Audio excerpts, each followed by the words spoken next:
Shalom, Israel. Shalom, shalom. Brother Nakwan, Brother Yardan. Brother Ryan. coming back at you with these precepts, another Monday night fire. Giving, of course, our honor and glory to Yahweh by Shema Mashiach Yamalak Ravashai. Double honors to the elect elders of the house of David that's been in this truth for decades and decades, patiently waiting for the second coming of Yahweh Shai. A hearty shalom to you mighty men that go out there and do the work of the Most High, presenting your body as a living sacrifice and enduring all things for the elect's sake. Shalom, shalom. Shalom to all of the men that may not be out there on the highways and byways as of yet, but they're working on it. They're getting booked up in the spirit. They're praying, fasting, studying, keeping the commandments and abiding in the will of the Lord.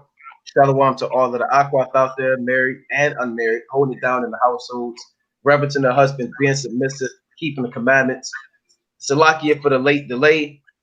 Man's goings are of the Lord, but we back at it. All right, shalom to everybody tuning in. We continue on where we left off in the hidden mysteries of Daniel. We've covered the first chapter, right? We've covered the second chapter with the statue and the gold and the silver, brass, iron, clay. We've covered the three holy children, Hananiah, Azariah, and Mishael thrown in the fiery furnace. Nebuchadnezzar's dream in the fourth chapter. We went over 5 and 6 last week. We're going to pick back up in Daniel chapter 7, which is really a reinforcement of Daniel, the second chapter, but it goes a little bit more in detail. So let's deal with it. Daniel 7 is a little bit more detailed than Daniel 2, but it's the same thing. The book of Daniel, chapter 7, verse 1. It's like it. So we may pull up some timelines. We may go through a couple of maps. We may pull up some information and kind of dig into this thing, huh? All right. Before you go to that, let's go to Sirach 39. 39 and 1. All right. Before you actually go to that, let's go to Ecclesiasticus chapter 39 and verse 1. So everybody should have a Bible, your notepad, your apocrypha, your pen, right? We're about to get it in. It's Sirach chapter 39, verse 1. But he that giveth his mind to the law of the Most High, and is occupied in the meditation thereof, will seek out the wisdom of all the ancient, and be occupied in prophecies. See that? So if you're a wise man, you're going to be occupied in the prophecies. That's one of the main rooms you're going to live in. You know, in your house, you got the dining room, you got the bedroom, you got the family room. Some people, they like to kick it in the family room. They occupy the couch. They always there. Sometimes they're in the dining room, but not really like that. But the majority of the time, they're in the family room. We spending the majority of our time in the prophecies. We're occupying that space. You want to come and see us, see where we at? I want to tell you, look, brother, I'm in the prophecies right now. Now we're not going to. We still have to go to the bathroom. We're not going to be in the family room all the time. So you got to get something to eat from the kitchen. But if you want to catch me the majority of the time, I'm gonna be in the family room. If you can understand, you got it, Yardan. It's Sirach chapter 24, verse 33. I will yet pour out doctrine as prophecy, and leave it to all ages forever. Right? There's nothing new under the sun. Our forefathers understood this, right, for the most part. Right? They understood the mysteries and dark parables, certain words going into the Hebrew. You know, they knew these things. You know, and now we know them again. That's right. So we dive into the dark sands and the parables, right? You know, you have the luxury. You can eat. The brothers, they'll do videos on the milk, on exhortation, on prophecy, current events. Yardan just did a mean series on how to quit pornography and how to, what was the other one? How to stop smoking weed. It was another one you did. How to stay away from whores. Yeah, how to stay from whores. Araya, he'll do a long live stream, Q&As, knocking out brothers' questions. You understand? So you can eat well, man. Most I will. You know, if you come to the table. Khan, I got a precept. It's the book of Psalms, chapter 78 and verse 2. I will open my mouth in a parable. I will utter dark sayings of old. Right? So this whole Bible is a parable. From Genesis to Revelation. We got to go into this thing, man, and figure out the parables. Figure out the dark sentences and the graven sentences that the Lord is going to bring forth, man. I got another precept. All right. It's the book of Ezekiel. Right, chapter 17 and verse number 2. Son of man, put forth a riddle and speak a parable unto the house of Israel. So these things are riddles, these are parables, all of these things, they're prophecies. You got to jump into this thing and find out the riddles, man. Find out the parables. The only way you're going to do that, right, is by keeping the commandments, praying, fasting, being diligent, and thirsting for knowledge. I got another one real quick. This is Galatians chapter 4 and 24. Right? Galatians 4 and 24. Which things are an allegory? But these are the two covenants, the one from Mount Sinai, which gendered to bondage, which is Agar. So you got allegories too, man. Right? You got allegories, you got riddles, you got parables, you got dark sayings, right? You got a whole lot of going on in this thing, man. You know, you got mysteries. So this Bible is not for everybody, man. You know? I got one more. Come. That's the book of Hosea, chapter 12, verse 10. I have also spoken by the prophets, and I have multiplied visions and used similitudes by the ministry of the prophets. Like the brother said, we got allegories, similitudes, riddles, parables, prophecies. And you got to get into this thing, man. That's the Lord's word. That's right. That's right. So let's dive back into it. Let's go to the book of Daniel, chapter 7 and 1. The book of Daniel, chapter 7, verse 1. In the first year of Belshazzar, king of Babylon, Daniel had a dream and visions of his head upon his bed. Then he wrote the dream and told the sum of the matters. Right. Daniel spake and said, I saw in my vision by night, and behold, the four winds of the heavens strove upon the great sea. You can go on. And four great beasts came up from the sea, diverse one from another. Right now, again, these beasts aren't actual beasts. These are nations. Go to verse 17 real quick. Daniel 7 to 17. The book of Daniel, chapter 7, verse 17. These great beasts, which are four kings, which shall arise out of the earth. You see that? So why would the Most High call these kings beasts? Because these aren't Israelites, man. These are lawless kings, heathens. Right? So when we're reading about four great kings or four great kingdoms, why are they called beasts? Simply based off of the fact that they don't have the knowledge of the Most High. You got a precept, y'all done? All right, Khan. So let me get a quick precept just on beasts so we can prove it. Right? Well, I got one after you. Khan, this is a quick precept on beast. And we go over these precepts a lot, so brothers should know these already. Psalms chapter 49 and verse 20. Man that is in honor and understandeth not is like the beast that perish. Right? So if you're in honor, you can be a king and be honorable and have a golden crown on and royal purple or scarlet on. But if you don't have any honor, you understand? It's like if you don't have any understanding, you're just like a beast that perish. See that? I got another one real quick. This is Psalms chapter 80. Right? Let me get this real quick. This is Psalms chapter 80 and verse dealing with the beast. Psalms 80 and 12. Why hast thou then broken down her hedges, so that all they would pass by the way do pluck her? Because the Most High broke down the nation of Israel, our protection. Now the nations can devour us. The boar of the wood doth waste it, right? They waste the vineyard. And the wild beast of the field doth devour it. Return, we beseech thee, O God of hosts, look down from heaven and behold and visit this vine. So you got a wild beast and wild boars destroying the vine, which are who? The Babylonians, the Medo-Persians empires, the Greeks, the Romans, the Hamites, all these wild beasts and boars and serpents, they are, and wild foxes, they devour in the vine. Wow. Colin, it's the book of Song of Solomon, chapter 2, and verse 14. It says, "Oh my dove," right? That's talking about us. We known, right, as the dove, that are in the cleft of the rocks in the secret place of the stairs. Let me see thy countenance. Right, come from behind all of these philosophies and doctrines of the so-called white man. Let me hear thy voice, for sweet is the voice, and thy countenance is comely. Take us the foxes and little foxes that spoil the vines. We the vines, we the grapes. Right? It's saying take all of these foxes and little foxes, meaning these different nations, coming in spoiling the vine. Now, what do? They come in, they grab the grapes, They pluck it up, they rip it up from the roots, they trample the garden down, right? And that's what the Lord is saying. Take the foxes, the little foxes that spoil the vines, for our vines have tender grapes. And we easily offended and we could easily fall out the way. And what are these nations known as? The foxes. But a precept, this Baruch 3 and 16, where the princes of the heathen become such as ruled the beasts upon the earth.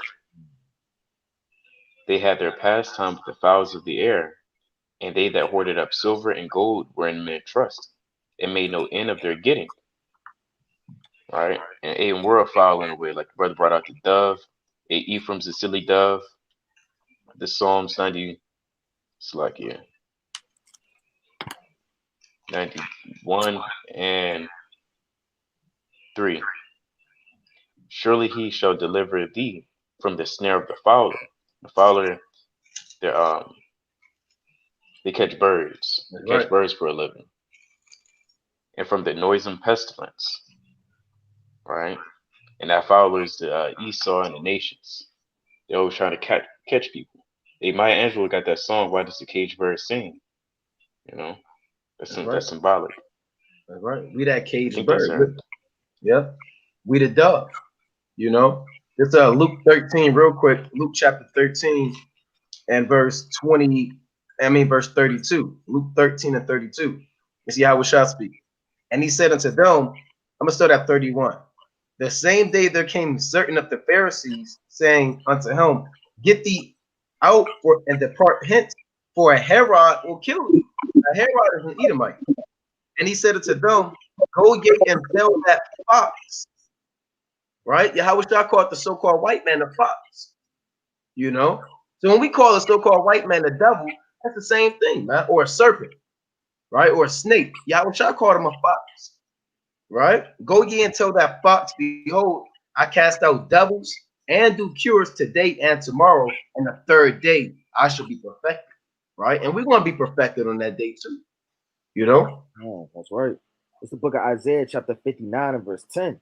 It say, We grope for the world like the blind, and we grope as if we had no eyes. We stumble at noonday, as in the night. We are in the desolate places, as dead men. We roar all like bears. So we roar all like bears, and mourn sore like doves. We look for judgment, but there is none, for salvation, but it is far from us. So the Lord telling you all throughout the Bible, man is like beasts, or man is likened to animals. So you got to go and understand these parables when it's talking about that. I got one more on that. This is the book of Lamentations. And the point we're bringing this out is because in the book of Daniel chapter 7, Daniel saw 4 great beasts. We went to Daniel 7 and 17, that these beasts are kings. These are the precepts you need to break down, that man and kings are referred to as beasts, right? Let's go to the book of Lamentations, and I'm going to go to chapter, Slakia. Bear with me. It's Lamentations chapter 5, and I'm going to read verse, Slakia, bear with me. Lamentations 5 and 17. For this our heart is faint, for these things our eyes are dim. Because of the mountain of Zion, which is desolate, the foxes walk upon it. Who's walking upon our land right now? The foxes. Go travel to the land of Israel right now and see if you see doves and sheep in that land. You're not going to see doves and sheep. And doves and sheep are humble. They're pure. They're white, which is righteousness. They're meek. They're lowly. They need guidance. Now you got foxes. They don't need no protection. They do things on their own. And you always see foxes at nighttime. Right? You might be driving down the damn highway. You see some big glowing eyes. What the hell is that? It's a damn fox, because they come out at night to devour beasts and eat up damn flesh.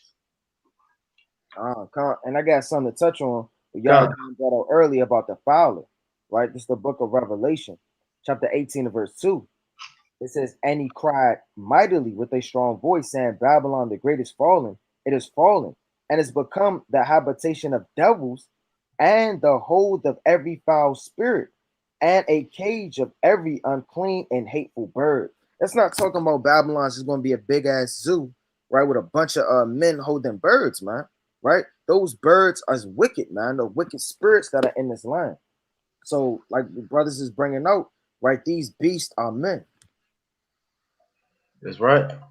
And the fox has a bad name in the animal kingdom.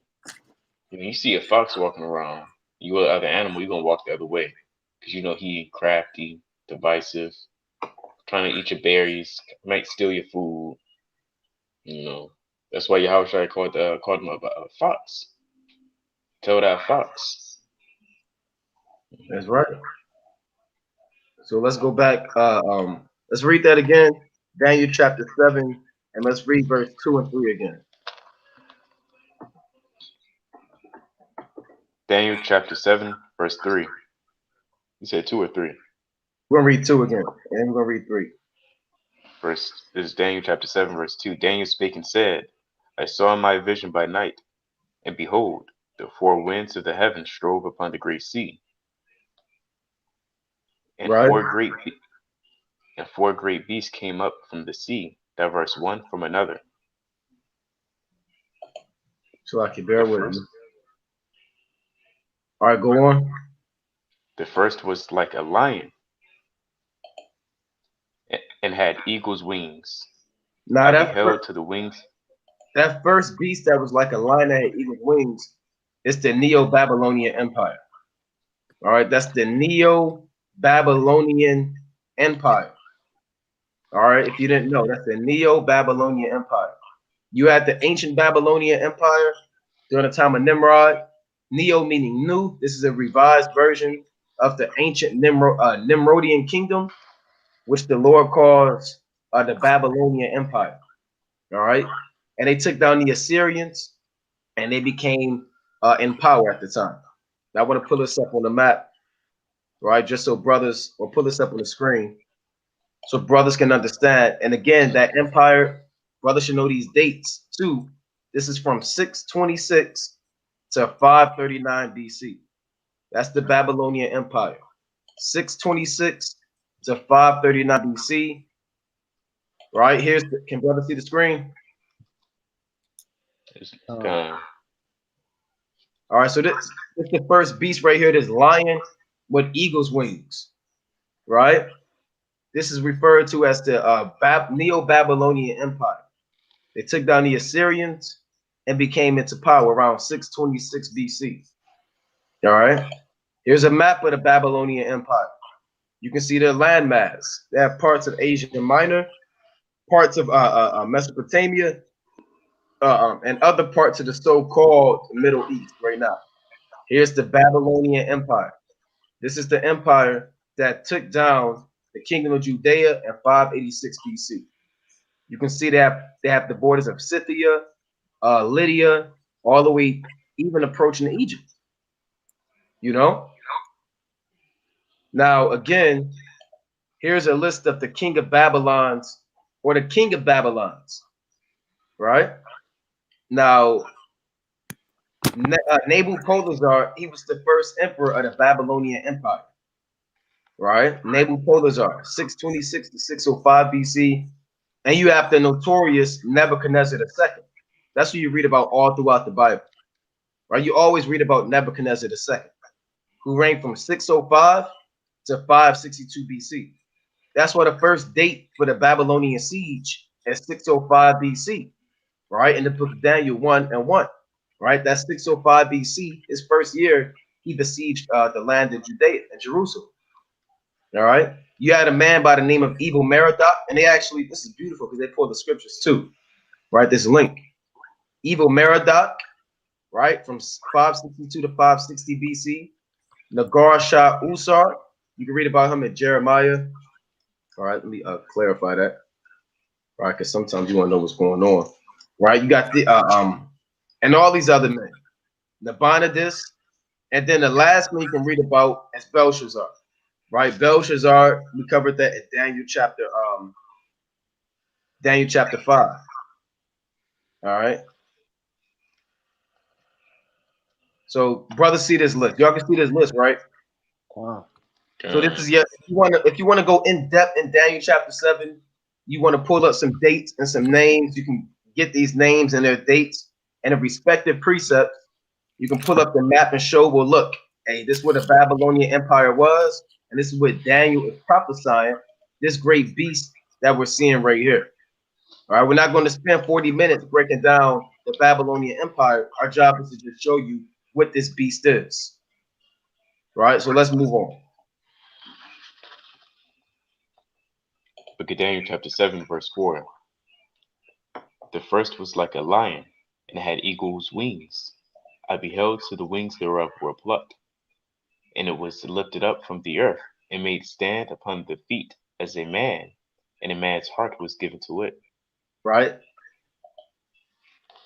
Verse 5. And behold, another beast, a second like to a bear, and it raised up itself on one side, and it had 3 ribs in his mouth, the mouth of it between the teeth of it. And they said thus unto it, Arise, devour much flesh. Let's read that again about this bear. The book of Daniel, chapter 7, verse 5. And behold, another beast, a second like to a bear, and it raised up itself on one side, and it had 3 Now, ribs in the. Slakia. Now I'm gonna pull this up. This is the bear that raised up itself on one side. You can see this bear lifting up itself on one side. All right. This is the Medo-Persian Empire. Right? And why did it used to be a joint empire, but why did it raise up itself on one side? Because the Persians took down the Medes. The Persians took down the Medes around 550 BC. Cyrus took down the Median Empire. All right. That's in 550 BC. And they had 3 ribs in the mouth of it. The 3 ribs are the carcasses of different beasts, showing that this beast devoured other beasts. This king devoured other kings. He devoured who? He conquered the Lydian Empire. He conquered the Egyptians, and he conquered the Babylonians. Those are the 3 ribs. The Lydian Empire around 545 BC. You can see the kingdom of Lydia. He conquered Egypt by the hand of Cambyses II in 525 BC. And Babylon was completely sacked in 539 BC. So those are your 3 ribs. You had King Croesus in the Lydian Empire in 545 BC. I believe Pharaoh Satmuk, if I'm not mistaken, in 525 BC. And Darius, who's the last king of it's like Belshazzar, right? Who was the last king of Babylon in 539 BC. All right. So, brother, and I had a map of the Persian Empire right here so brothers can see. And again, this is by far the largest empire. Good. Right? This is the largest empire to ever exist in the Bible. So you have 120 prophecies. Yep, let's get that in the book of Esther. I believe that's 1 and 1. Oh, So this is all the way from India to Ethiopia. You know?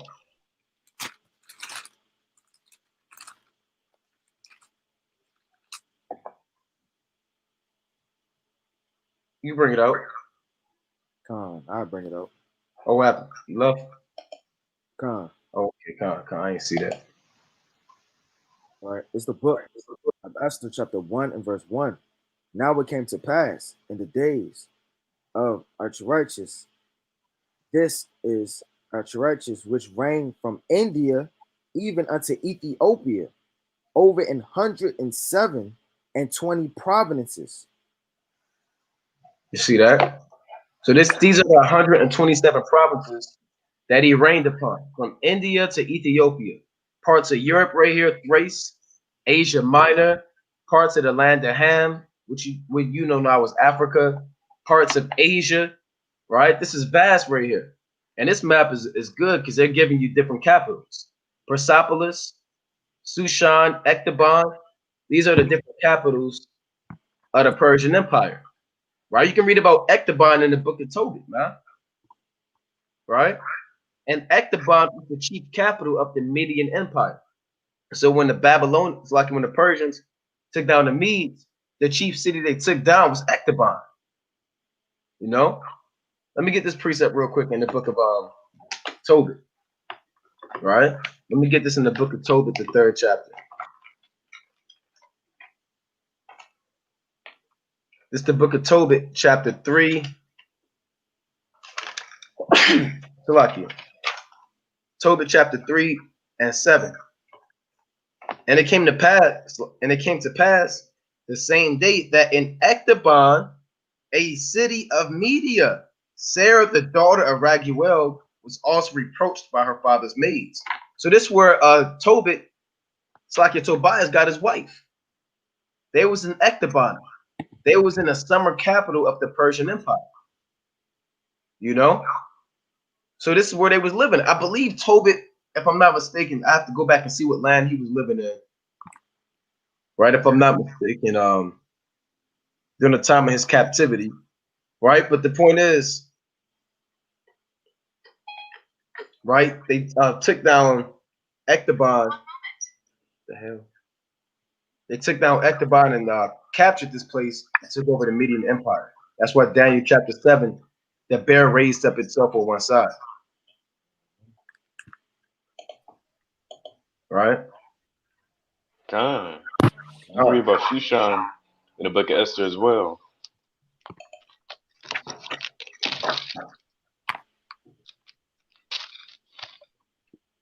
Can brothers hear me? Khan, you bring it out. Oh, no, that's what I was going to say. Okay, Khan. Now this is I'm gonna pull this up on the screen again. I'm not gonna pull up the whole in-depth breakdown on it for sake of time. But here's the bear raising up itself on one side. Right? After 3 years of fighting, Astyages, and he was the leader of the Medes. His troops mutinied during the battle of Pasargadae, and Cyrus conquered the Median Empire. Astyages was spared by Cyrus, and despite being taunted by Harpagus, Herodotus says he was treated well and remained in Cyrus' court until death. Right? And there's a famous picture of this man kind of being captured when you look at it. Let me pull this up. Yep, so here's the famous picture of Astyages being captured by Cyrus. You can see him right here. And he's not a so-called white man, but that's how they're painting it. Right? He's being captured right here, and supposedly this is Cyrus. All right, so here's the beginning of the bear raising up itself on one side. The Persians took down the Medes, and he took down 3 ribs. Again, the 3 ribs were who? The Lydian Empire, taken down by Cyrus in 545 BC. Then you had the Egyptians that were taken down by Cambyses II in 525 BC, and the Babylon was sacked at the Battle of Auspis in 539 BC. All right, so we can move on. That's the second beast, and we've done in-depth breakdown too on the Persian Empire and these things too. You can go on, y'all done. This is the book of Daniel, chapter 7, verse 5. And behold, another beast, a second like to a bear, and it raised up itself on one side, and it had 3 ribs in the mouth of it between the teeth of it. And they said thus unto it, Arise, devour much flesh. Right. After this I beheld, and lo, another, like a leopard, which had upon the back of it 4 wings of a fowl. Right. The beast had also 4 heads, and dominion was given to it. Now, what beast is that talking about? The Greeks. Right? The Greeks took down the Medo-Persian Empire in 331 BC. Alexander the Great. Let's go to First Maccabees, chapter 1. Alexander took down the Persians at the Battle of Gaugamela around 331 BC. Right? Let's pull that up. Go to First Maccabees, chapter 1 and 1. First Maccabees, chapter 1, verse 1. And it happened, After that, Alexander, son of Philip, the Macedonian, who came out of the land of Chetam, had smitten Darius, king of the Persians and Medes, and he reigned in his stead, the first over Greece. Now let me pull this up real quick because he took down. Read that again, Baba Kishar. First Maccabees chapter 1, verse 1. And it happened after that, Alexander, son of Philip, the Macedonian, who came out of the land of Chetam, had smitten Darius, king of the Persians and the Medes. So this is history. It's like you can't make this up. This really happened. This is not a fiction story. This isn't a tall tale. This literally happened. This is at the Battle of Gaugamela. October 1st, 331 BC, also known as the Battle of Arbela, was the final meeting between Alexander the Great of Macedon and King Darius III of Persia. After this victory, Alexander was, without question, the king of all Asia. Gaugamela means the camel's house, was a village on the banks of the river Bumotis. See that? So this was an actual battle that ensued that led to the downfall of who? Led to the downfall of the Persians, right? And they make movies about that. You can see Alexander right here, a so-called white man, fighting with the leopard skin. That's why this beast is likened to a leopard too, because Alexander was known for fighting with a leopard skin garment, and he took down these empires swiftly. From the age 20 to the age 32, Alexander conquered the whole known world with ease. Then he started crying after he conquered the world, and his generals kind of asked him, well, why are you crying? He said, there's no more people left to kill. You know, then he died of syphilis. Right? So this is that empire. You can read on in First Maccabees cave. That he reigned in his stead, the first over Greece, and made many wars, and won many strongholds, and slew the kings of the earth, and went through to the ends of the earth, and took spoils of many nations, insomuch that the earth was quiet before him, whereupon he was exalted, and his heart was lifted up. Come on, we can go on. And he gathered a mighty strong host, and ruled over countries and nations and kings who became tributaries unto him. Right. And after these things he fell sick, and perceived that he should die. Wherefore he called his servant, such as were honorable, and had been brought up with him from his youth, and parted his kingdom among them while he was yet alive. That's why in Daniel chapter 7 it says you have 4 heads and 4 wings, because Alexander parted his empire among these 4 generals, right? These 4 generals was whom he parted his kingdom to. You can go on. Verse 7. So Alexander reigned 12 years and then died, and his servants bare rule, every one in his place. And after his death, they all put crowns upon themselves. So did their sons after them many years, and evils were multiplied in the earth. See that? So it's telling you straight up, when the so-called white man came into power, evils were multiplied in the earth. Because what did the so-called white man bring? He brought pedophilia at a massive level. Pedestry. Pedestry is just the ancient word for pedophilia. That was the #1 thing going on in Greece. Man-boy love. If you was a grown man, you was going to snatch up a little boy and see what time it was. If you was a little boy, you was walking down at the park and you was looking for a grown man. Now, whatever you found, you took him on a date, took you out hunting, then he kind of dealt with you. You became his lover. Now, they dealt with women just to procreate little boys. That's the only reason they dealt with women. They didn't enjoy it. They didn't like it. They just had to deal with it just to make more little boys. Right? So that's the Greeks. And a lot of you so-called white people say your kingdom began with the Greeks. Right? The Lord said when the so-called white man came into power, evils were multiplied on the earth. You see that? Salaki, I'm about to bring out this precept. Like the brother bringing out, man. It's the book of Proverbs, chapter 29 and verse 2. When the righteous are in authority, the people rejoice. But when the wicked bear rule, the people mourn. Right? And that's manyfold, like the brother's bringing out, man. You got that man, boy love spirit. It's the whole land is just wicked and it's mourning on a deeper level, man. There's no righteousness in it. Nothing's going to prosper. There's no water. There's no life, right? You have no understanding. All of the people of the land are going to mourn because they're going to be doing nothing but being indoctrinated through the lies of Esau, man. That's right. I believe even in verse, what is that verse? What was that, 29 and 16? When the wicked are multiplied, transgression increases. Mm-hmm. You know, when the wicked are multiplied, transgression increases, man. Right? But the righteous So shall when see their fall. you said what? I said, but the righteous shall see their fall. See that? We're gonna see the fall, man. Now again, I'm gonna pull this up. We're gonna show you about the Greeks. Evils were multiplied on the earth.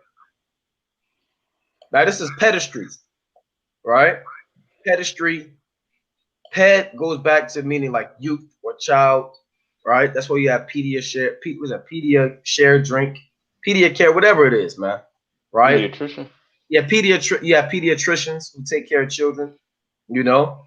So pedestry or pedestry is a sexual relationship between an adult man and a pubescent or adolescent boy.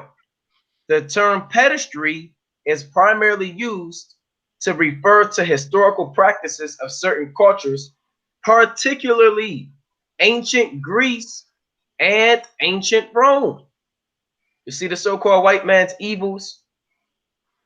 They made man-boy love the number one thing. That was the hot talk. When like bell bottoms used to be in style, big t-shirts, damn jerseys used to be in style. Hey, back then this was the thing. Damn headbands. Yep, headband. Jake had the damn Nelly band-aid on. Skull caps. Skull caps. Damn big dumb platinum chains. Air Force Ones. Big old fake earrings. Big old fake earrings. Yeah, fake earrings. Damn FUBU, Coogee, Echo. All that madness, man. Some damn Echo Unlimited. You know? Yeah. This is and you know, this was the new thing back then. This was in style. Everybody loved pedestry. In most countries today, the local age of consent determines whether a person is considered legally competent to consent to sexual acts and whether such contact is child sexual abuse or statutory rape. So that was child abuse back then, man. You know, this was a big thing in ancient Greece. Pedestry in ancient Greece was socially acknowledged romantic relationship. So they was passing each other flowers.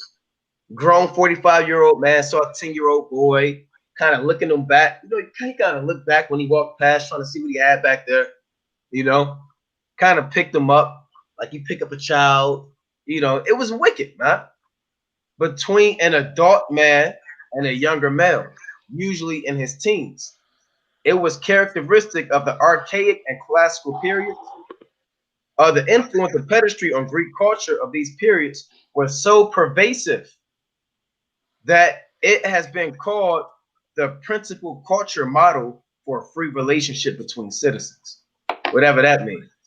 Salaki, remember that? I don't know if you still got it, but it was something on social media. It was like a Jake, and he got adopted, and then you know, see that? That's the same thing, man. I should have got indoctrinated by Esau, man. It was Jake. He got adopted, and next thing you know, man, he kept jamming, man, through the wickedness. Right. And he was in the bathtub with two men, telling his two white daddies to kiss. He said, kiss, kiss, kiss. And then he said one of them kind of turned him out. Right when he was 17. That's wicked. Yeah, he in the bathtub. I'm gonna see if I can pull it up. It may take a long time, right? But that's what was going on back then. You know, made a muppet out of him. You said what? Made a muppet out of him. A muffin? Said made a muppet out of him. Yeah, that's right. That's right. Now I'm gonna get a few more on this. Some scholars locate its origin and initiation ritual. You see that?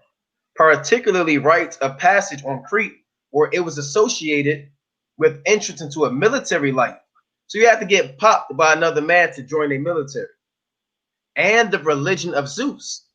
And you know Jake was worshiping Zeus in the time of the New Testament. Right?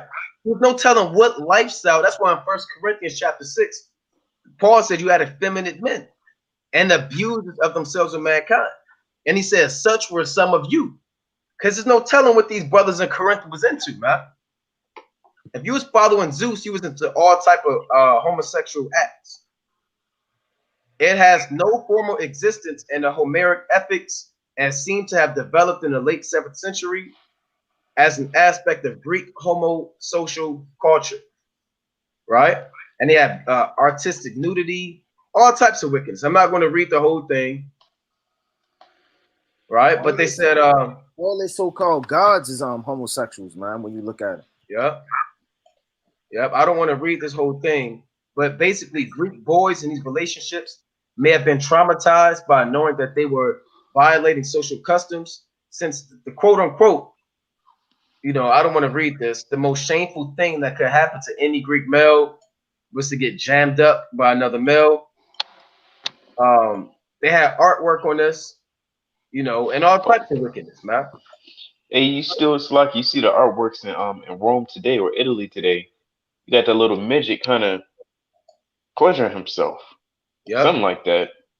Yep. And it was said that these men used to fight naked from the waist down, the Greeks. Can you imagine? You got a group of men fighting you naked from the waist down. Oh. To try to quote unquote intimidate you, right? So you know they couldn't really deal with this type of people. They are a bunch of violent homosexuals, you know. So that in First Maccabees chapter 1 it says evils were multiplied on the earth. I got another precept real quick in Proverbs 28 and 18. But everybody, you got Jake now. You want to be a Greek. You want to be a Omega Psi, whatever, an Alpha Kappa Alpha. You know. I'm in a Greek fraternity. Damn, that's why all these brothers in these Greek fraternities, 9 times out of 10, they doing some type of homosexual act, man. They be getting spanked. They be getting spanked, right? They show you that in the movie Burn and Sand. They be getting spit on, spanked, and paddled. You know? Did the egg challenge? You have to put the egg in one dude's mouth, and you know you got to spit it in another man's mouth, and it go on like 5 men down. That's right. That's right. This Proverbs chapter 28 and 28. When the wicked rise, men hide themselves, but when they perish, the righteous increase. So when the wicked rise, men look, they don't want to come out because you got Greeks slaying everybody left and right, man. Right? Evils were multiplied on the earth. They brought all types of, and they was offering swine's flesh on the altar, harlots in the temple. You know, so they're going to go into captivity and they're not going to make it. Let's go back to Daniel chapter 7. Salaki, let me get that real fast. Oh, you got it, King. Right, it's the book of 2 Maccabees chapter 6, right, and verse number 1. Not long after this, the king sent an old man, right, of Antiochus to compel the Jews to depart from the laws of their fathers and not to live after the laws of God, and to pollute also the temple in Jerusalem, and to call it the temple of Jupiter, Olympius, and that in Jerusalem of Jupiter, the defender of strangers, as they did desire that dwelt in the place. And the coming of this mischief was sore and grievous to the people. Like we just read, when the righteous are in authority, the people rejoice. But when the wicked, they mourn. It said, for the temple was filled with riot, right? So they damn fighting in the temple, like right, you know, like Edomites, they get drunk as hell at the bar. Then next thing you know, the Packers against the damn Patriots, man. Right? And it's a bunch of damn drunk rioting. Right? Nothing, ain't, you know what I'm saying? It's the same things of old. And revelings by the Gentiles, who dallied with harlots and had to do with women within the circuits of the holy place, and beside that brought in things that were not lawful. Right? So they was dealing with women in the holy place. They was drunk, riding, right, damn, cutting animals up on the altar, unclean beasts. Right? They was just doing all wicked and abominable things, man, like a wild beast that's untamed just gathering abroad, kicking stuff down, pissing everywhere. That's a so-called white man. That's right. That's right. That's right. So let's read that again. And the so-called white man, they'll brag about that, right? They'll say, well, look, the history of white civilization begins with the Greek Empire, right? They'll say that, man, with the classical Greek Empire. All right, so let's go back to Daniel chapter 7. What was that? 6. Quick point. I had to retake the ACT, and I went to Cranbrook in Michigan. I believe that's in Beverly Hills, Michigan. And they had a ginormous statue of two naked Edomites wrestling because he was trying to embrace that Greco-Roman lifestyle. It was a huge mural on the wall of Esau basically conquering Gad. I'm like, this is terrible. Why is this up in the school? It was like a huge ancient mural, and then you had in the front two men kind of wrestling each other. Looked like they playing leapfrog, but they not. It was bad. I'm like, why? I can't believe they did that. You see that? So that thing is real, man. That thing actually happened. That's where you get all of these jakes that want to wrestle in the UFC. You know what I'm saying? Talking about you putting them in a headlock. You're not putting them in a headlock, man. Just stop it, right? So let's go back to that in Daniel chapter 7 and 6. The book of Daniel, chapter 7, verse 6. After this I beheld, and lo, another like a leopard, which had upon the back of it 4 wings of a fowl. The beast had also 4 heads, and dominion was given to it. Now those 4 heads, I'm gonna put this up on the screen. Slovakia. Your 4 heads are your 4 generals. You had Seleucid, right? You had the Ptolemies, or Ptolemy the first. You had Cassander. You had Lysimachus. These are your main 4 generals. You had another generals, Antigonus, who had the Antigonoid Empire, right? But your 4 main generals in Daniel chapter 7 are Seleucid, because Antigonus kind of fell away. So Seleucid, Ptolemy, Cassander, and Lysimachus. Lysimachus had parts of Thrace. Cassander had Macedon. Seleucid, you can see the land that he had. He had parts of Asia Minor later on, and Mesopotamia. And Ptolemy had Egypt and parts of northern Africa. All right, you can see what's going on. So these are your 4 wings like a head. Let's go to Daniel 11 and 1. All right, let's get more on that. Let's get it more specific. Daniel chapter 11 and 1. The book of Daniel, chapter 11, verse 1. Also I, in the first year of Darius the Mede, even I, stood to confirm and to strengthen him. And Right. now will I shew thee the truth. Behold, there shall stand up yet 3 kings in Persia, and the 4th shall be far richer than they all. And by his strength, go on. And by his strength, through his riches, he shall stir up all against the realm of Grecia. Right. You had these 3 kings in Persia. You had, if I'm not mistaken, you had Salakia, Darius, Smyrdes. You had Cambyses, Salakias, Cambyses, Smyrdes, and Darius. Yeah, I got it right here. See that? Cambyses, Smyrdes, and Darius. Right? Look at that. You got the 4 king, got the 3 kings, man. And the 4th that's richer than them all, Xerxes. Right? Now we can go on. And in Daniel 11, Daniel chapter 11, verse 3. And a mighty king shall stand up that shall rule with great dominion and do according to his will. That king is Alexander. Came out of Macedonia. And when he shall stand up, his kingdom shall be broken and shall be divided toward the 4 winds of the heaven. That's the same thing as Daniel chapter 7, divided toward the 4 winds of heaven. Ptolemy, Seleucus, Cassander, Lysimachus. Right? And not to his prosperity, nor according to his dominion, which he ruled, for his kingdom shall be plucked up, even for others beside those. See that? Now, and the brother, that guy on the comment board said the Diadichi, right? And that's what the scholars call his four generals, right? And that word just means the successors. Those are the people that came out of Alexander's army, and they divided his empire. They actually fought over his body. Who's going to hold on to Alexander's body? And all hell broke loose, man. Right? And then they started fighting amongst themselves. You had all hell broke loose between the Ptolemies and the Seleucids. That's what Daniel 11 is about. There's a whole breakdown between the Syrian wars between the Seleucid dynasty and the Ptolemaic dynasty, from Antiochus, from Ptolemy, all the way down to, you read about Cleopatra, Ptolemy the Sixth, and all these, the Maccabees and the Hasmonean dynasty. That's all in Daniel 11. All right.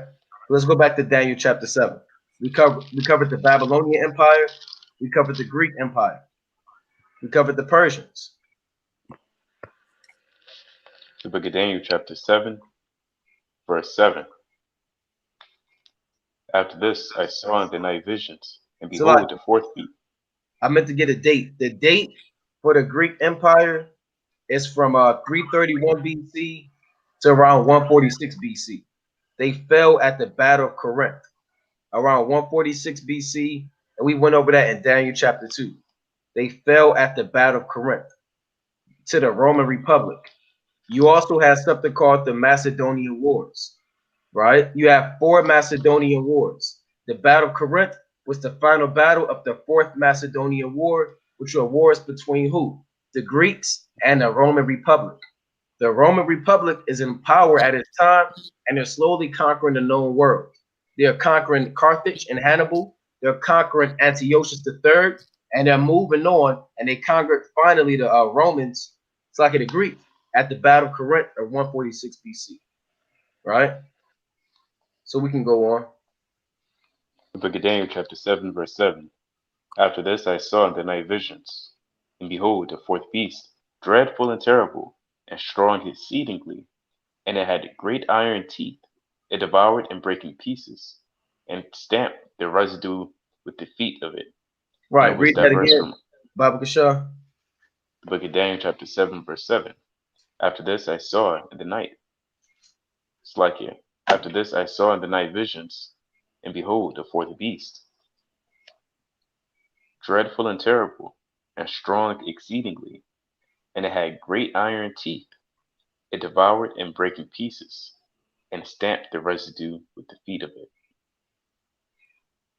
And it was diverse from all the beasts that were before it, and it had 10 horns.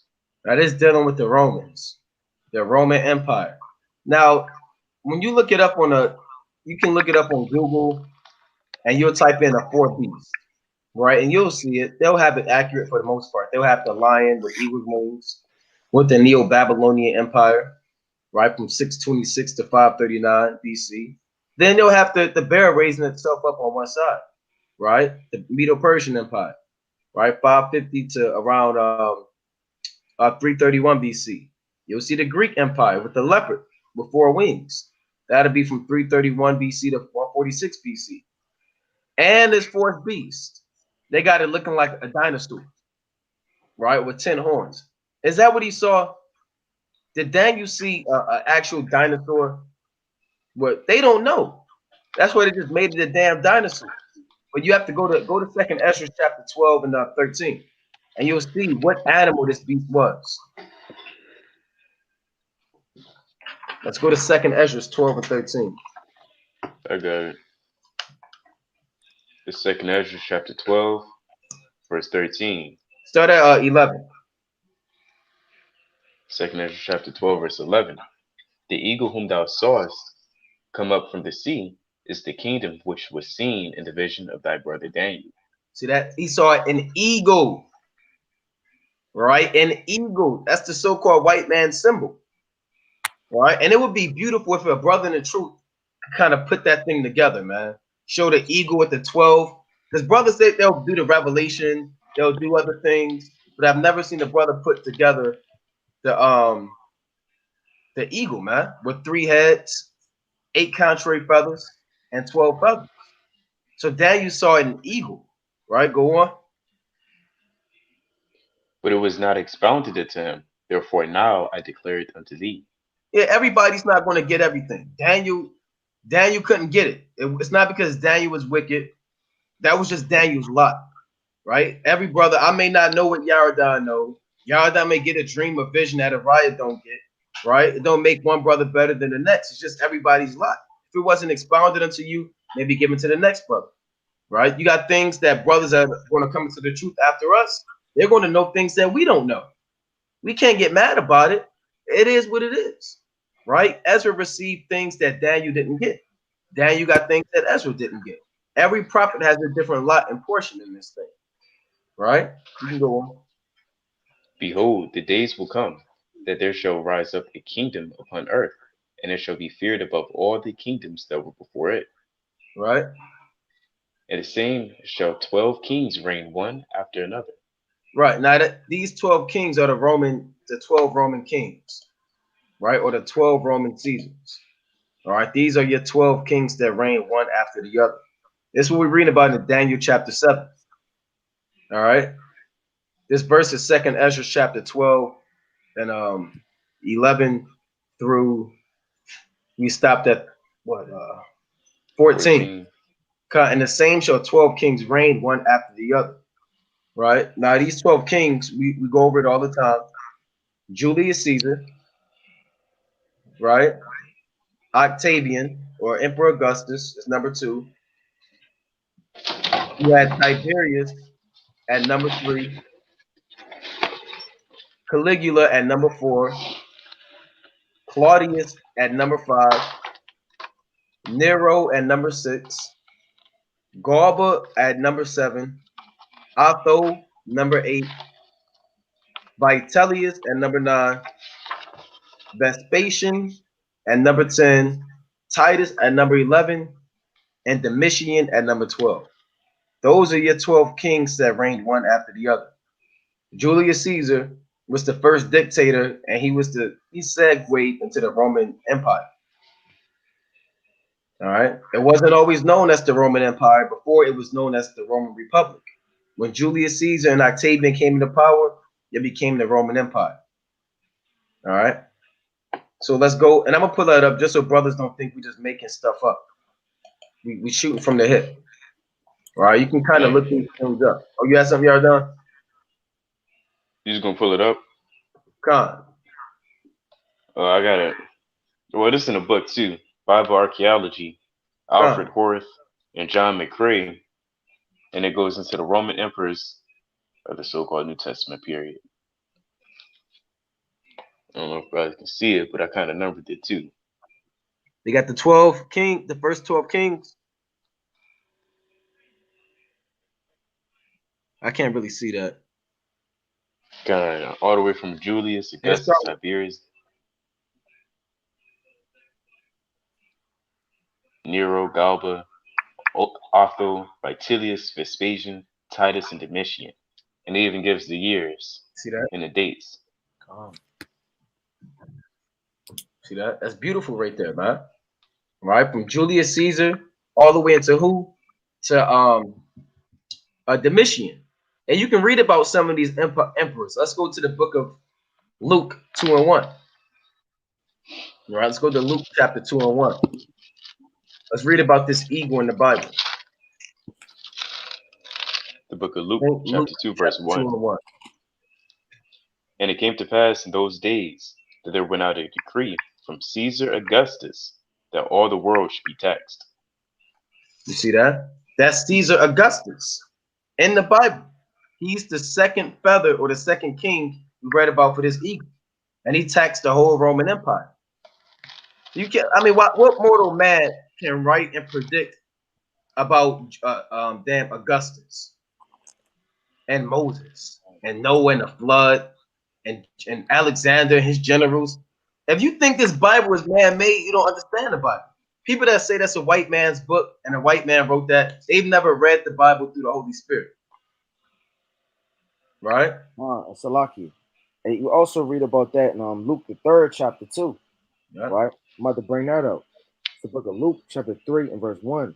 Now in the 15th year of the reign of Tiberius Caesar, Pontius Pilate being governor of Judea, and Herod being treacherous of Galilee, and his brother Philip treacherous of Iturea, and of the reign of the treacherous and lustrous, the churchyard of Abininus. So like it for the pronunciation. But these same Edomites, man. That's right. Now, I'm gonna pull this up. Can brother see? It's the list of the Roman emperors. All right. Yes, Wikipedia, but we pulled it through other sources too. Right? You had Julius Caesar, number one, from the Julio-Claudian dynasty. Augustus, we read about him in Luke chapter 2 and 1. He's the longest reigning Roman emperor. Right? Real quick, let's go back to that. Let's prove that. Second Ezra chapter 12, and let's read 14 again. Second Ezra chapter 12, verse 14. And the same shall 12 kings reign one after another, Right? whereof the second shall begin to reign, and shall have more time than any of the 12. See that? So, and who's that? Augustus. He's the longest ruling Roman emperor. All right. You can see this on your screen. He had more time than any of the 12. He ruled longer than Julius Caesar. He was emperor longer than Galba, Otho, all of these different men.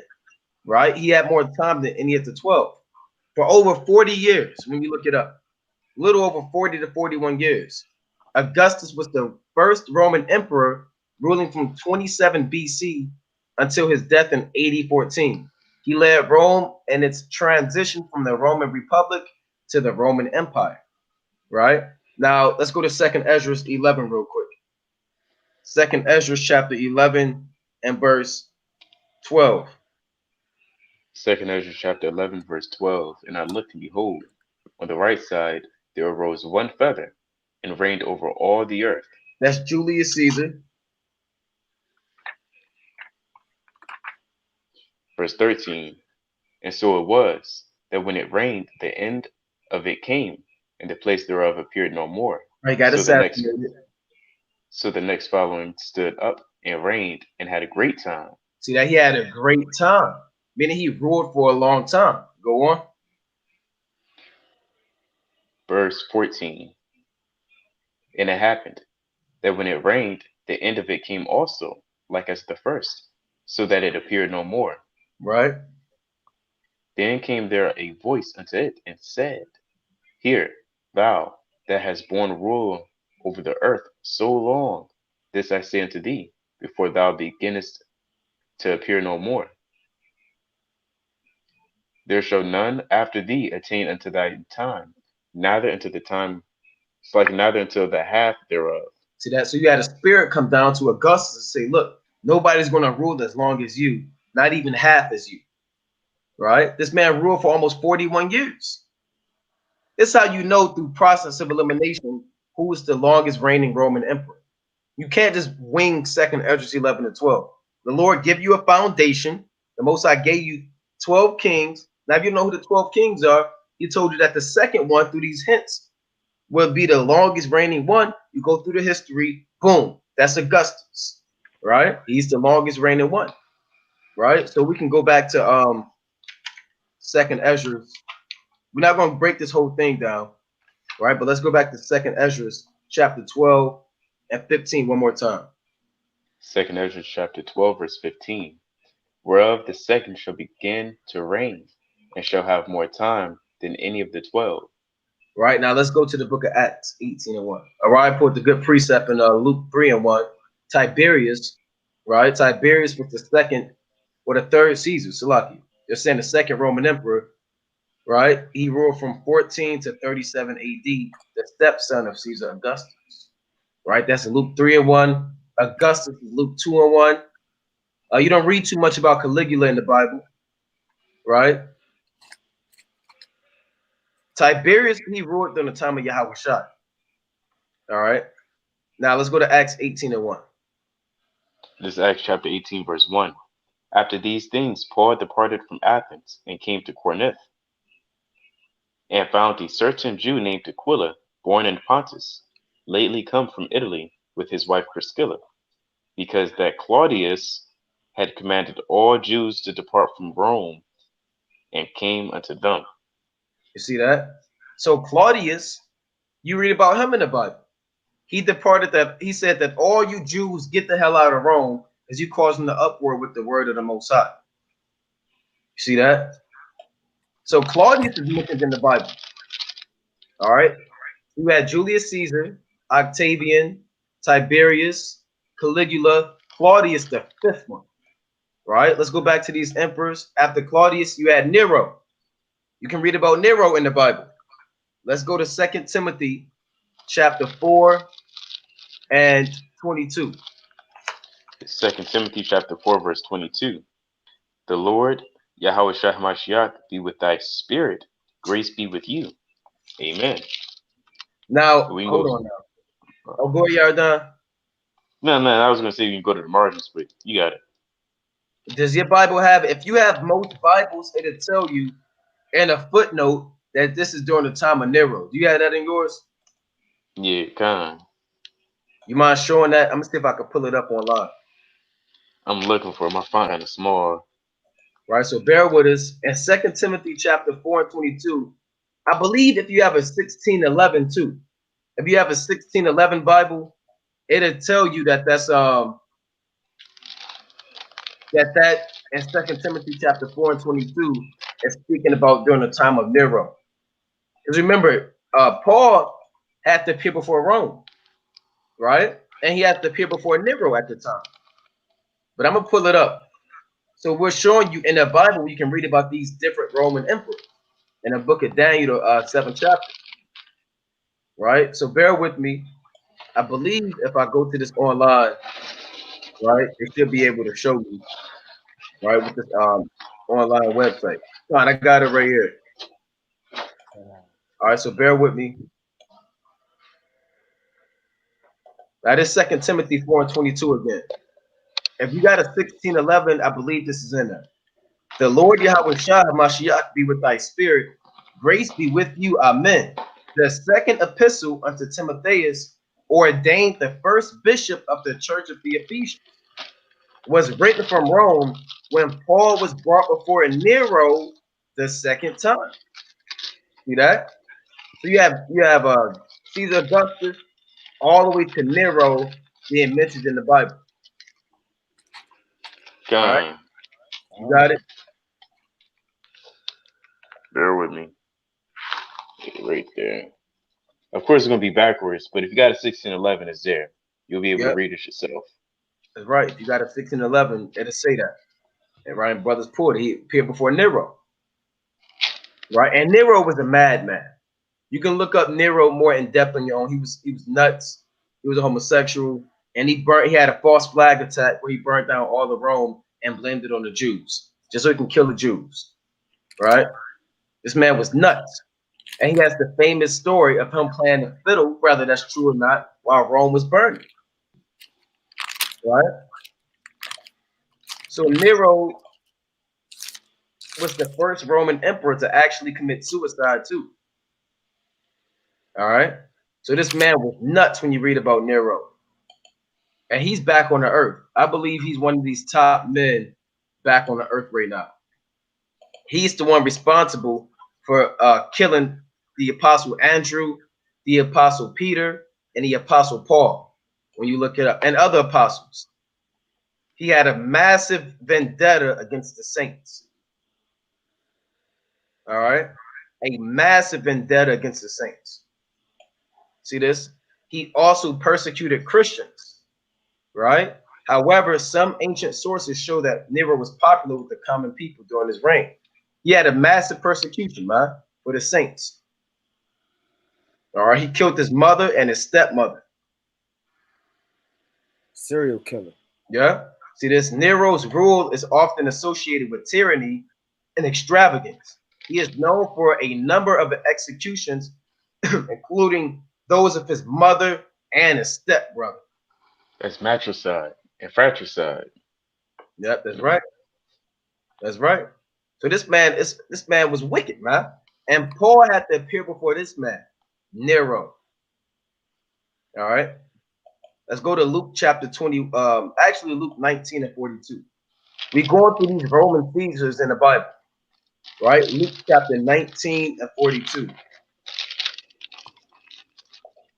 The book of Luke, chapter 19, verse 42. And it reads this. Now we about to read about Titus. It's like we about to read about Titus and Domitian. All right, Yeah, Titus and precept after Domitian. that. Come. This is Luke 19 and 42. Saying, if thou hast known, even thou, at least in this day, so like in this thy day, the things which belong unto thy peace, but now they are hid from thine eyes. So Yahweh Shah said, you don't know what's about to happen to you. The Lord not telling you what's about to happen, right? If you knew what was going to happen, then, you know, you wouldn't be acting how you acting right now. Go on. Verse 43. For the days shall come upon thee, that thine enemies shall cast a trench about thee, and compass thee round, and keep thee in on every side. Yeah, the Romans were famous for besieging cities and building a wall about the city so you can't escape. And they'll starve you out. They'll come and imagine you in your house, and somebody just build a wall around your house, and you can't leave. Can't go to the grocery store, can't bring in no water, and they constantly trying to break over the wall and attack your house, and you got to kind of defend it. And they keep building more walls around you. So Yahweh Shah prophesied about the Roman destruction of Jerusalem, man, and the exact military procedures that they would do. Right? We can go on. Verse 44. And shall lay thee, shall lay thee even with the ground, and thy children within thee, and they shall not leave in thee one stone upon another, because thou knowest not the time of thy visitation. See that? He said he's gonna destroy this whole city, man. All right. Let's go to Deuteronomy 28 and 49. Let's see what happened during this siege in Jerusalem. And you should look into these things, man. You should look into the 70 AD, an in-depth story on it. See what happened. See the atrocities. This was a wild scene, man. Right? And it wasn't just a massacre. Our people actually put up a good fight when you look into it, man. You know, we was low on numbers, and we still was taking down these Romans. We was making bombs, right? We was assassins. Oh, you had a precept yard down Salakia. God, this, because you brought up Titus and Vespasian, right? Right. This is the epistle, or this is Titus, but in his Bible, you know, it says the epistle of Paul to Titus, which isn't wrong. I'm gonna jump down and give you like a brief summary of the chapter and the historical context of what's going on at the time and who was in charge, the dates, and things of that nature. It says this third pastoral epistle is simply titled Prostitan to Titus. Ironically, this was also named after Roman general who destroyed Jerusalem in AD and succeeded his father Vespasian as emperor. So even the scholars understand. See that? So we're not making this up. We wasn't bored and said we were just gonna put this stuff together. All right, this is biblical history, man. So you know, we covering everything from ancient Egypt, talking about Cambyses II, Cyrus, Nebuchadnezzar. We gave you the kings of the Babylonian Empire, all the way to these Roman emperors, man. All right, let's go to Luke chapter 21 and 20. Oh no, let's get that first. Luke 21 and 20, then Deuteronomy 28. 28 and 49. Luke chapter 21, verse 20. And it reads this: And when ye shall see Jerusalem compassed with armies, then know that the desolation thereof is nigh. That's the same Then thing in let Luke them 19. You see it compassed with armies. Then let them which are in Go on. Judea flee to the mountains, and let them which are in the midst of it depart out, and let not them that are in the countries enter thereinto. That's what he means when he put that siege on it. When you put a siege on a city, nobody can leave and nobody can come in. All right. The Romans did that all throughout their conquest. Go on. Verse 22. For these be the days of vengeance, that all things which are written may be fulfilled. All right. All the curses got to be fulfilled. But woe unto them that are with child, and to them that give suck in those days, for they shall be great distress in the land, and wrath upon this people. Right? And they shall fall by the edge of the sword, and shall lead away captive into all nations. And Jerusalem shall be trodden down of the Gentiles until the time of the Gentiles be fulfilled. See that? So we fell by the edge of the sword. Now it's an estimated account that is over 3 million people that died during during the Roman siege. Right? You can read about more of that siege in Deuteronomy 28 and 49. All right, let's go to that king. Deuteronomy chapter 28, verse 49. The Lord shall bring a nation against thee. Oh, you gotta slow down. Far You're moving fast. God. The Lord shall bring a nation against thee from far, from the end of the earth, as swift as the eagle fleeth, a Fly. nation whose tongue thou shalt not understand. Who's that? Who's eagle? Right? We are a lot of brothers. You just say that's America. It's not just America, man. Right. You can't just be one-sided in this thing. This is also talking about the Romans, right? We're gonna read on because they spoke Latin. Our language is Hebrew. You had some Jews that knew Latin, but it wasn't our dominant language, right? We can go on. Verse 50. A nation of fierce countenance, which shall not regard the person of the old, nor shew favor to the young. Right?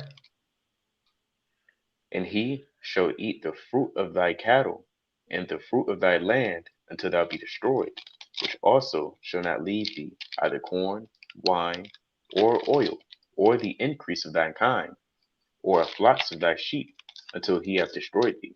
Go on.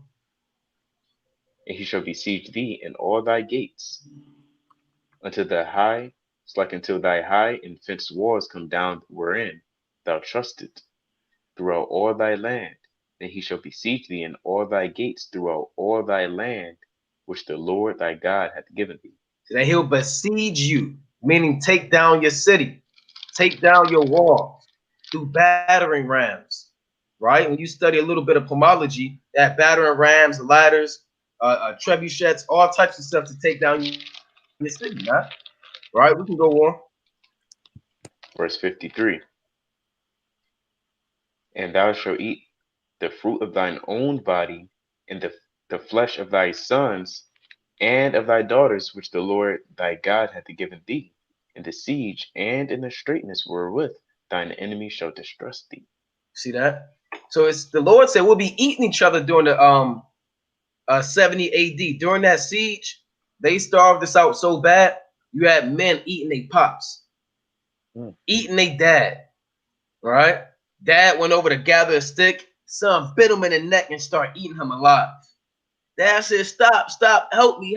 And the other sons came and jumped on and ate their dad. They looked up to the sky. They cursed the Most High, wiped the blood from their face, and they lived another day. You have mothers eating their daughters. Yeah. Hey, Salaki, that was even happening in the Kings, man. Right? When that happened with the famine. So that famine get real, man. Them sieges get real.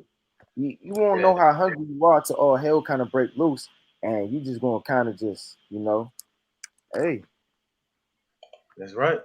That's absolutely right, man. A lot of you jakes, you talking about you hungry. A lot of you jakes, you never fasted before either, man. Right? You've never fasted, so you don't know, you don't even know what it means to be hungry. You've been in this truth for 3 years, and you only fasted on the Day of Atonement, but you kind of broke it early. Right? To eat them ramen noodles. Right? That's off, man. Right? So let me get this real quick. Now this is I typed in 70 AD famine. So everybody's talking about this. Jerusalem AD 70, and they're saying, is this the worst desolation ever? And we didn't learn about this in school. Well, I know I didn't. I didn't learn about the destruction of the so-called Black, Hispanic, and Native American man by the Romans. All the history of Israel, they just leave all that out. Right? From the time of the Phoenicians till the Romans. So I want to pull this up real quick. All right, Salaki, I know it's kind of small, but bear with me. I'm going to read it. This is the point I want. Josephus, a personal witness to the events, claims that over 1.1 million people were killed during the initial siege, of which a majority were Israelites. 97,000 were captured and enslaved, and many fled to areas around the Mediterranean. You can read that in Babylon and Timbuktu. Titus reportedly refused to accept a wreath of victory, as there is no merit in vanquishing people forsaken by their own God. See that even these Edomites know, man. They know that the Most High is not with us right now. That's Psalms 83, Judith 5 and 17 on down, right? Psalm 64. During the siege, there was mass starvation in which cannibalism widely occurred, with, it is believed, some mothers even devouring their own children. See that? Mothers eating their own children. Later, there were even mass crucifixions to the degree that wood became unavailable. See that? Massive starvation. Let's read on in Deuteronomy 28. Let's read about that. This Deuteronomy 28. Children. Deuteronomy 28, you want 55? 54. 54. So that the man that is tender among you and very delicate, his eye shall be evil toward his brother, and toward the wife of his bosom, and toward the remnant of his children which he shall leave. Yeah, that's not always talking about Jake at the gas station who left and never came back home. Yeah, it is talking about that, but it's twofold.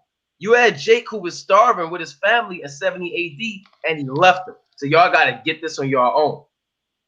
Right? I'm going to do me, y'all do y'all. They said, well, Dad, what do we do? Look, it don't matter. Kind of slapped his son and said, I got to go eat. Right? And they never saw their dad again, man. Right? We can go on. Verse 55. So that he will not give to any of them of the flesh of his children, whom he shall eat, because he hath nothing left in him in the siege, and in the straitness wherewith thine enemy shall distress thee in all thy gates. You see that? And start eating his children. Go on. The tender and delicate woman among you, which would not adventure to set the sole of her foot upon the ground, for delicateness and tenderness her eye shall be evil toward the husband of her bosom, and toward her son, and toward her daughter. Right. And towards her young one that cometh out from between her feet, and towards her children which she shall bear, for she shall eat them for want of all things secretly in the siege and straitness, wherewith thine enemy shall distress thee in thy gates. See that? See that? So she would eat her children. Right? It's not just Jake. Eve, you ate your children too. Right? You eat your children too. These things happen, man. Hey, you black man, y'all eating your kids. No, Eve, you was getting in on this thing too. You know? So Deuteronomy 28 is really going into 70 AD too. Right? I want to pull this up real quick. Right? So we even pulling up the documents on you, man. Right? This is from eyewitnesses to history.com. The Romans destroyed the temple at Jerusalem 70 AD. In the response to 66 AD, the Jews of Judea rebelled against their Roman masters. See, I don't even like the sound of that. In response, the Emperor Nero dispatched an army under the generalship of Vespasian to restore order. By 68 AD, resistance in the northern part of the province had been eradicated, and the Romans turned their full attention to the subjugation of Jerusalem. That same year, the Emperor Nero died by his own hand, creating a power vacuum in Rome. And the resultant chaos, Vespasian was declared emperor and returned to the imperial city. It fell to his son Titus to lead the remaining army in the assault on Jerusalem. The Roman legions surrounded the city. We read that in Luke 19:42 and Luke 21, and began to slowly squeeze the life out of the Israelite stronghold. By the year 70, the attackers had breached Jerusalem's outer walls and began a systematic ransacking of the city. The assault culminated in the burning and destruction of the temple that served as the center of the Most High, right? In victory, the Romans slaughtered thousands. Of those spared from death, thousands more were enslaved and sent to toil in the mines of Egypt. Damn. Others were dispersed to arenas throughout the empire to be butchered for the amusement of the public. So we had to fight lions and bears with no weapons, right? And wild tigers. The temple's sacred relics were taken to Rome, where they were displayed in celebration of their victory, right? You see that? That's crazy, man. See that? The rebellion sputtered on for another 3 years and was finally extinguished in 73 AD, where the fall of the various pockets of resistance, including the stronghold at Masada. And you got to look this thing up. You brothers watching this, look up Fort Masada and the fall of Masada. Right? Them brothers kind of went hard out there, man, at Masada. Right? Let's see. I don't want to read this whole thing. All right, but you can see they destroyed the whole city, man. Right? They destroyed the whole city. Let's go to Daniel 9:26. But yet the so-called white man can make it. Everybody said, well, they're not that bad. You know how much wickedness these devils did, man? You know, let's go to Daniel 9:26. The book of Daniel, chapter 9, verse 26. And it reads this.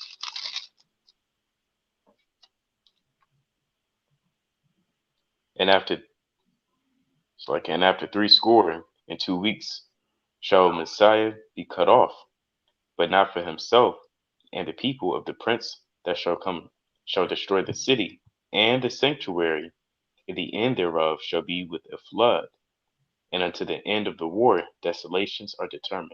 See that? So even Daniel kind of saw 70 AD, right? Gabriel told him, look, these Romans, they're the people of the prince. The prince is the spiritual demon Satan, the prince of the power of the air. He has a group of people that he owns on the earth, which are you Romans, you so-called white men, and you're going to destroy the city. All right? And 70 AD. So we're reading about the Roman Empire in the book of Daniel, the 7th chapter. All right?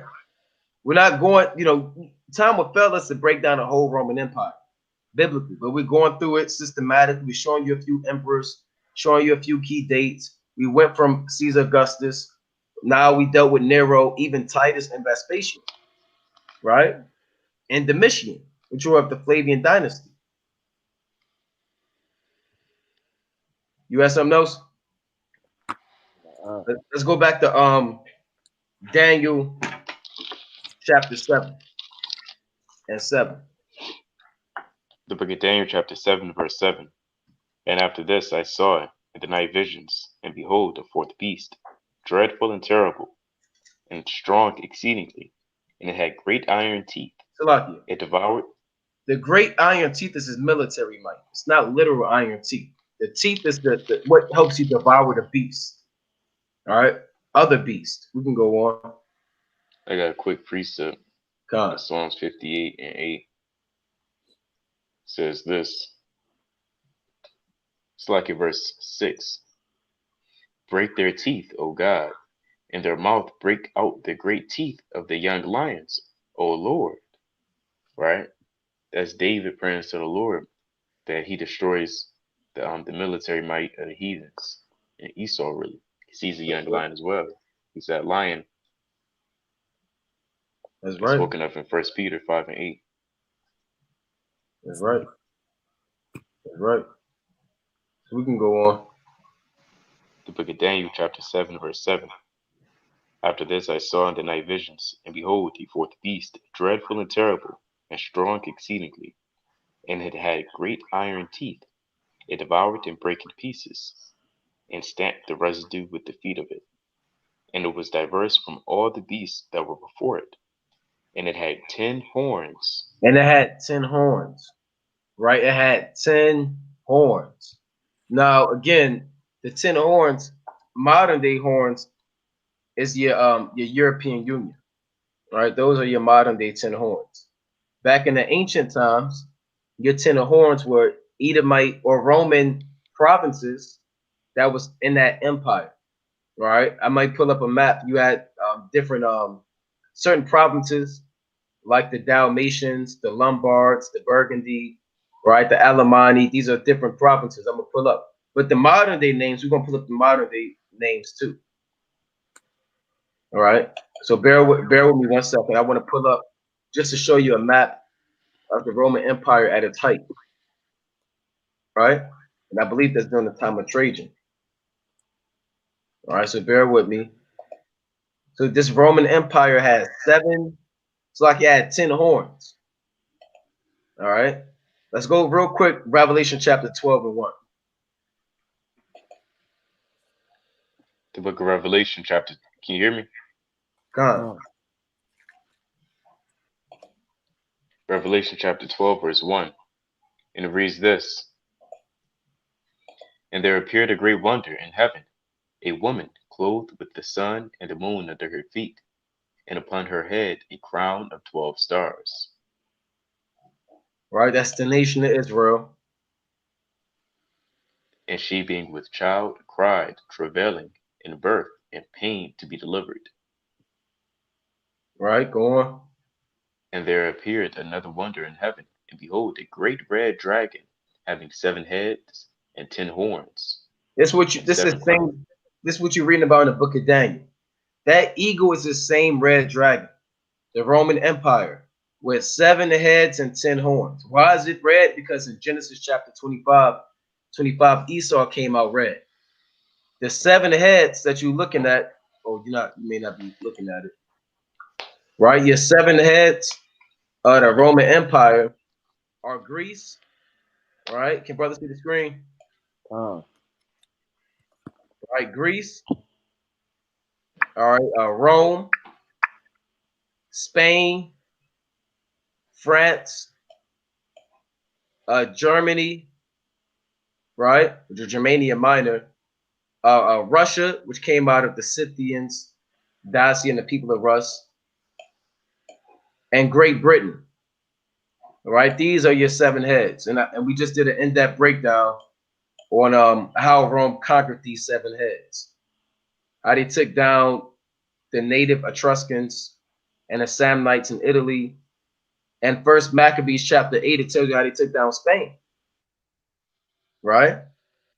You read about how they took down Gaul and all these other empires. And the 10 horns, do brothers have a list of the original 10 horns? Let me see. The original 10 horns, I may pull it up. Right? Let me pull this up, the original list of the 10 horns. All right, so bear with me. Right? Now, Spain is one of the original 10 horns. Germany is, Italy is, if I'm not mistaken, Spain, Germany, Italy, France, Denmark, Luxembourg, right? Let me pull it up just to double check. So bear with us. Ireland. You got the whole list? 1, 2, 3, 4, 5, 6. I believe this is it. Yeah. Denmark, Luxembourg, Ireland, Belgium, Italy, Netherlands, Germany, France, Greece, and UK. There you have it. Right? So these are your 10 horns. So Belgium is Belgicia, right? In Daniel chapter 7, they had these 10 horns. Belgicia, right? Denmark is up here, and Scandia or Scandinavia, right? And a lot of them came down here and migrated. France would be Gaul. All right. Italy, of course, is Rome or Italia. Luxembourg is Lower Germany, right? The Netherlands is the same region right here with Lower Germany and Belgicia. What else did we miss? England is Britain, right? And Ireland, they came out of Britain too. So those are your 10 horns in Daniel chapter 7. These different provinces of the Roman Empire. So let's read that again in Daniel chapter 7 and 7 one more time. The book of Daniel, chapter 7, verse 7. Oh, After so this like, I saw in the night. Oh, go ahead. After this I saw in the night visions, and behold, the fourth beast, dreadful and terrible, and strong exceedingly. And it had great iron teeth. It devoured and brake in pieces, and stamped the residue with the feet of it. Right. And it was diverse. Go on. And it was diverse from all the beasts that were before it. And it had 10 horns. And it had 10 horns. All right, we went over those 10 horns. Go on. I considered the horns, and behold, there came up among them another little horn, before whom there were 3 of the first horns, plucked up by the roots. And behold, in this horn were eyes like the eyes of man, and a mouth speaking great things. Right. So this horn that came up in Daniel 7 and 8 is America, the little horn. Daniel said, I was considering the horns, and he was having this vision. He was looking at this beast. He was looking at the horns. He said, what is this? Then all of a sudden, a little horn came up and it plucked up 3 of the other horns. This is America, right? America took down who? The 3 other horns. America took down Spain. They took down France. And they took down Great Britain, right? Those are the 3 horns they took out. And I'm gonna put this is how America came into power.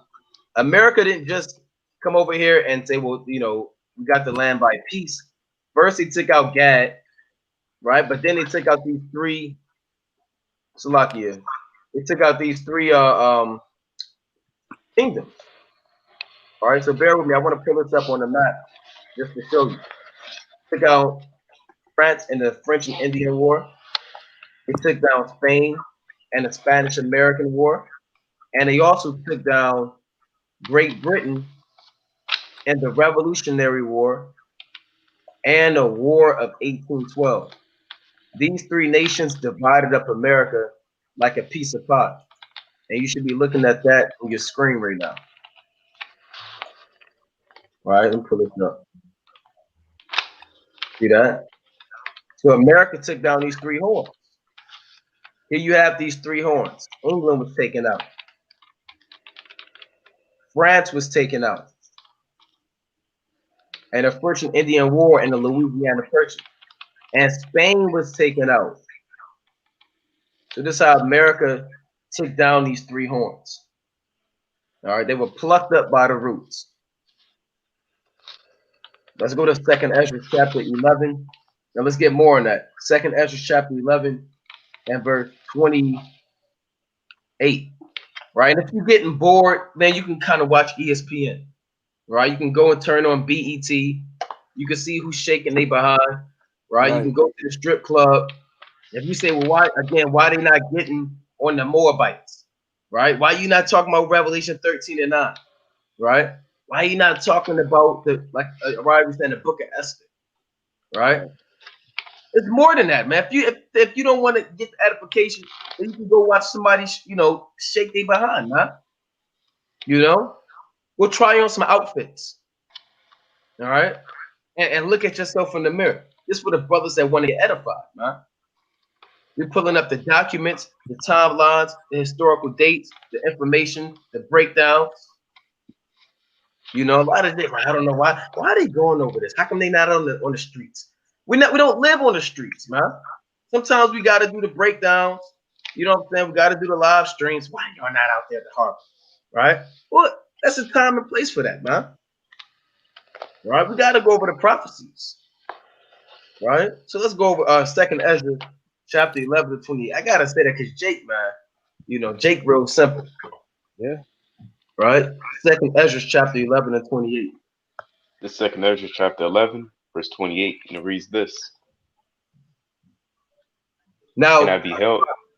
2nd Ezra 11 and 28 immediately links up with Daniel chapter 7 and verse 8 about America taking down Spain, taking down France, and taking down England. And I beheld, and lo, The two that remained thought also in themselves to reign,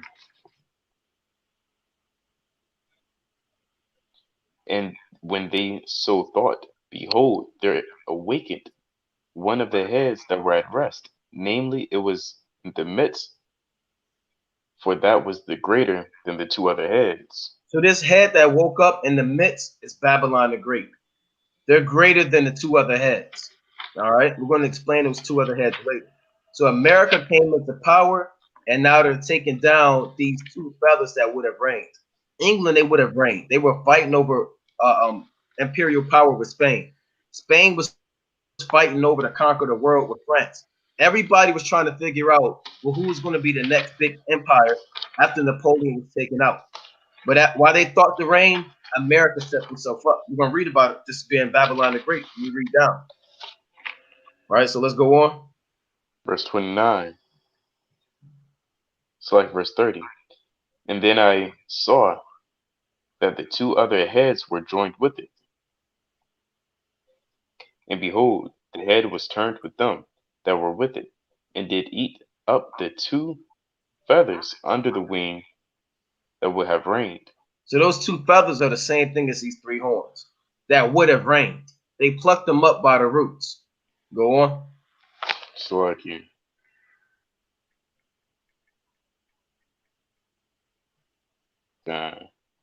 Verse 31, 32.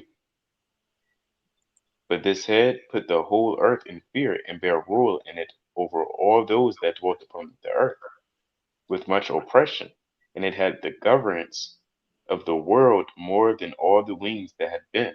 And that's Babylon the Great. It's not going to say America. It's not going to say United States, USA. Then the picture of the flag is going to pop up. You just got to know it in the spirit, man. What Edomite kingdom has rule over the earth more than any other Edomite kingdom? More governance. It's not talking about Australia. It's not talking about Julius Caesar. This is talking about America, one of the great heads, one of the last great Edomite kingdoms that rule the earth, that took down these two feathers. These same two feathers are the three horns in Daniel chapter 7. So let's go back to Daniel chapter 7. Right? Daniel chapter 7 and verse, where we at? 8. 8. One more time, yeah. The book of Daniel, chapter 7, verse 8. I considered the horns, and behold, there came up among them another little horn, before whom there were three of the first horns plucked up by the roots. And behold, in this horn were eyes like the eyes of man, and a mouth speaking great things. See this? And eyes like the eyes of a man, because it's a beast, but he has the eyes of a man. He has that mind frame. He's trying to be like the Most High, and he has a mouth that's speaking great things. You understand? He's trying to. What are the great things that America speaks? That they're God, that they will never be destroyed, Right. that everybody got to obey them. We know that. Salaki, I got a precept. Con. In Revelation chapter 13 and verse 11. And I beheld another beast coming up out of the earth, and he had two horns like a lamb, and he spake as a dragon. Right, so those are great things like the brother going into. He's speaking like a dragon. He's speaking roughly, wickedness, fire, right, all type of lies. He coming up soft though like a lamb, like the bright lights. Just come to America. It's the American dream. This is the land of the free, the home of the brave. This is the lamb he coming up as, but he really a dragon. That's right. That's right. I believe even in verse, was that Revelation 13 and 5? Let me get that real quick. Oh. It says, and there was given unto him a mouth speaking great things and blasphemies, and power was given unto him to continue 40 and 2 months. And he opened his mouth in blasphemy against God, to blaspheme his name and his tabernacle and them that dwell in heaven. See that? So they blaspheme the name of the Lord. They got all of the angels being so-called white men, right? The Pope, he can change laws. The Pope said he wants to change the 10 Commandments. The Pope says you can get an abortion. If the Pope says we don't need to follow the Sabbath anymore, billions of mankind will follow the Pope's words, and never keep the Sabbath again. And we say we don't have to read the Old Testament. We have a decree. We only read the New Testament. Everybody burn up their Old Testaments. Surely everybody would do it. This is blasphemy against the words of God. You got it, Yardan. He said you can't get to the kingdom of heaven, the pearly gates, without getting that vaccine. That Yeah, vaccine. that's right. Right, that poison, man. Right. So this is the great words, even in Daniel 7:25, right? Daniel chapter, and he speaks these words and he shows it through his actions, right? Even in Ezekiel 28, he said, "I am a God. I sit in the seat of God." Right? I'm gonna get that real quick after we get Daniel 7:25. All right, this is the book of Daniel, chapter 7:25.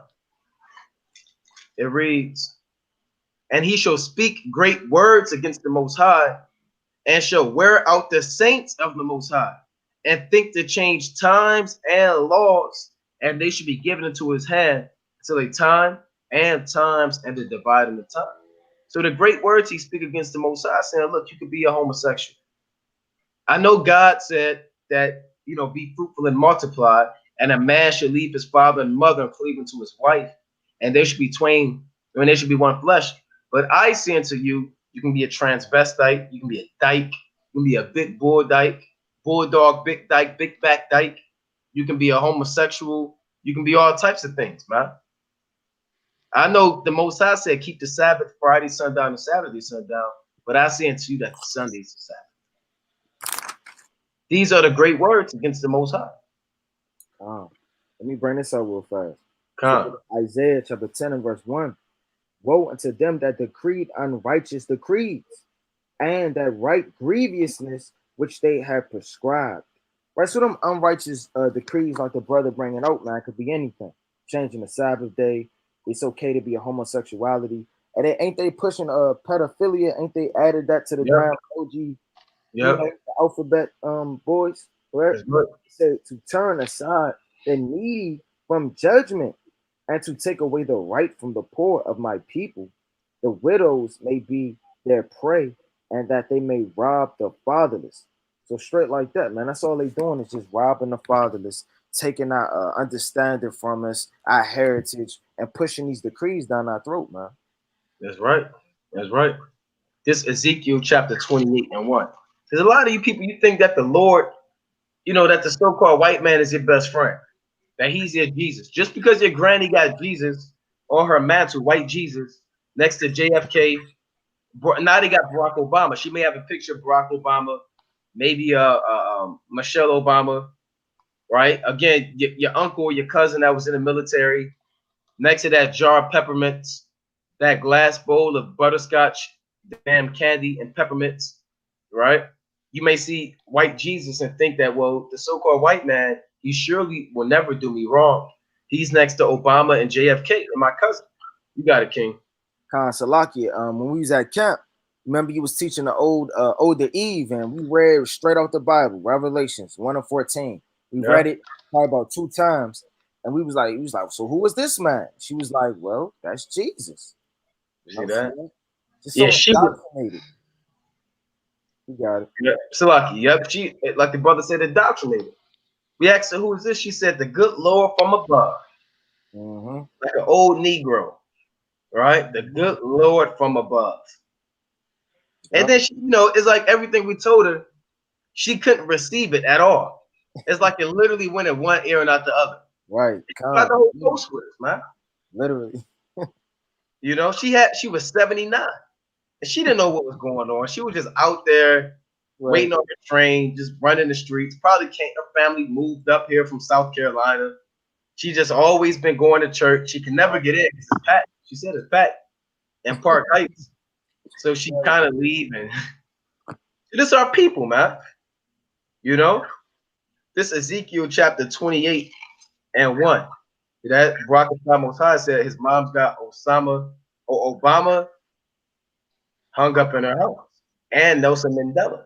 See that? Nelson Mandela didn't give a damn about you Jakes, man. Right? Let me go on. All right, Ezekiel 28:1. The word of the Lord came again unto me, saying, Son of man, Satan to the prince of Tyrus. Now, this is a metaphor speaking about Esau. He's the modern day prince of Tyrus. Thus saith the Lord God, because thine heart is lifted up, and thou hast said, I am a God. I sit in the seat of God in the midst of the seas, yet thou art a man and not the most high, though thou set thine heart as the most high. So the Lord said, our people believe and trust in the so-called white man, when the Most High said that this devil pretends to be the Most High. He speak great words against the Most High. The Most High said, pray for me that you may be healed. The effectual fervent prayer of a righteous man availeth much. The so-called white man said, don't pray to the Most High to be healed. Whenever you ever watch TV, turned on the radio, they said, if you want to be healed, pray to the Most High. And then, you know how they talk fast at the end of the commercial? When they ever say, go to Genesis chapter 25, go to Psalm chapter 104. You know, they don't do that, man. You know, side effects may include Psalm chapter 104, verse 4.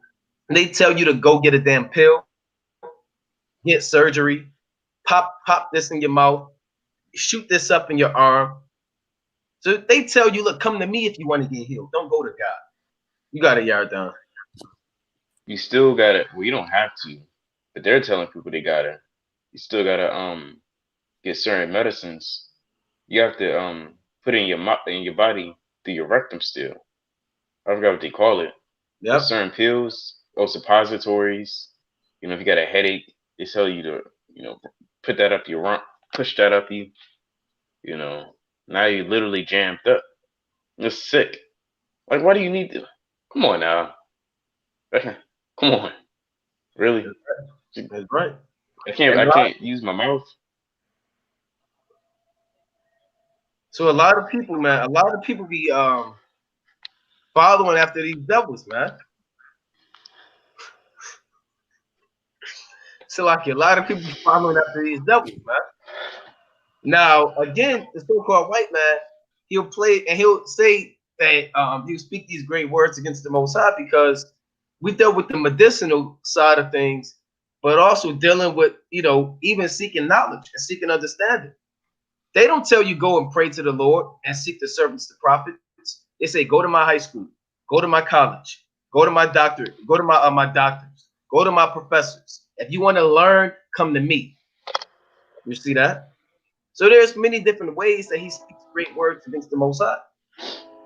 You know, he never came out and said, "Well, look, the Most High got angels everywhere." He said, "Look, I got cameras everywhere.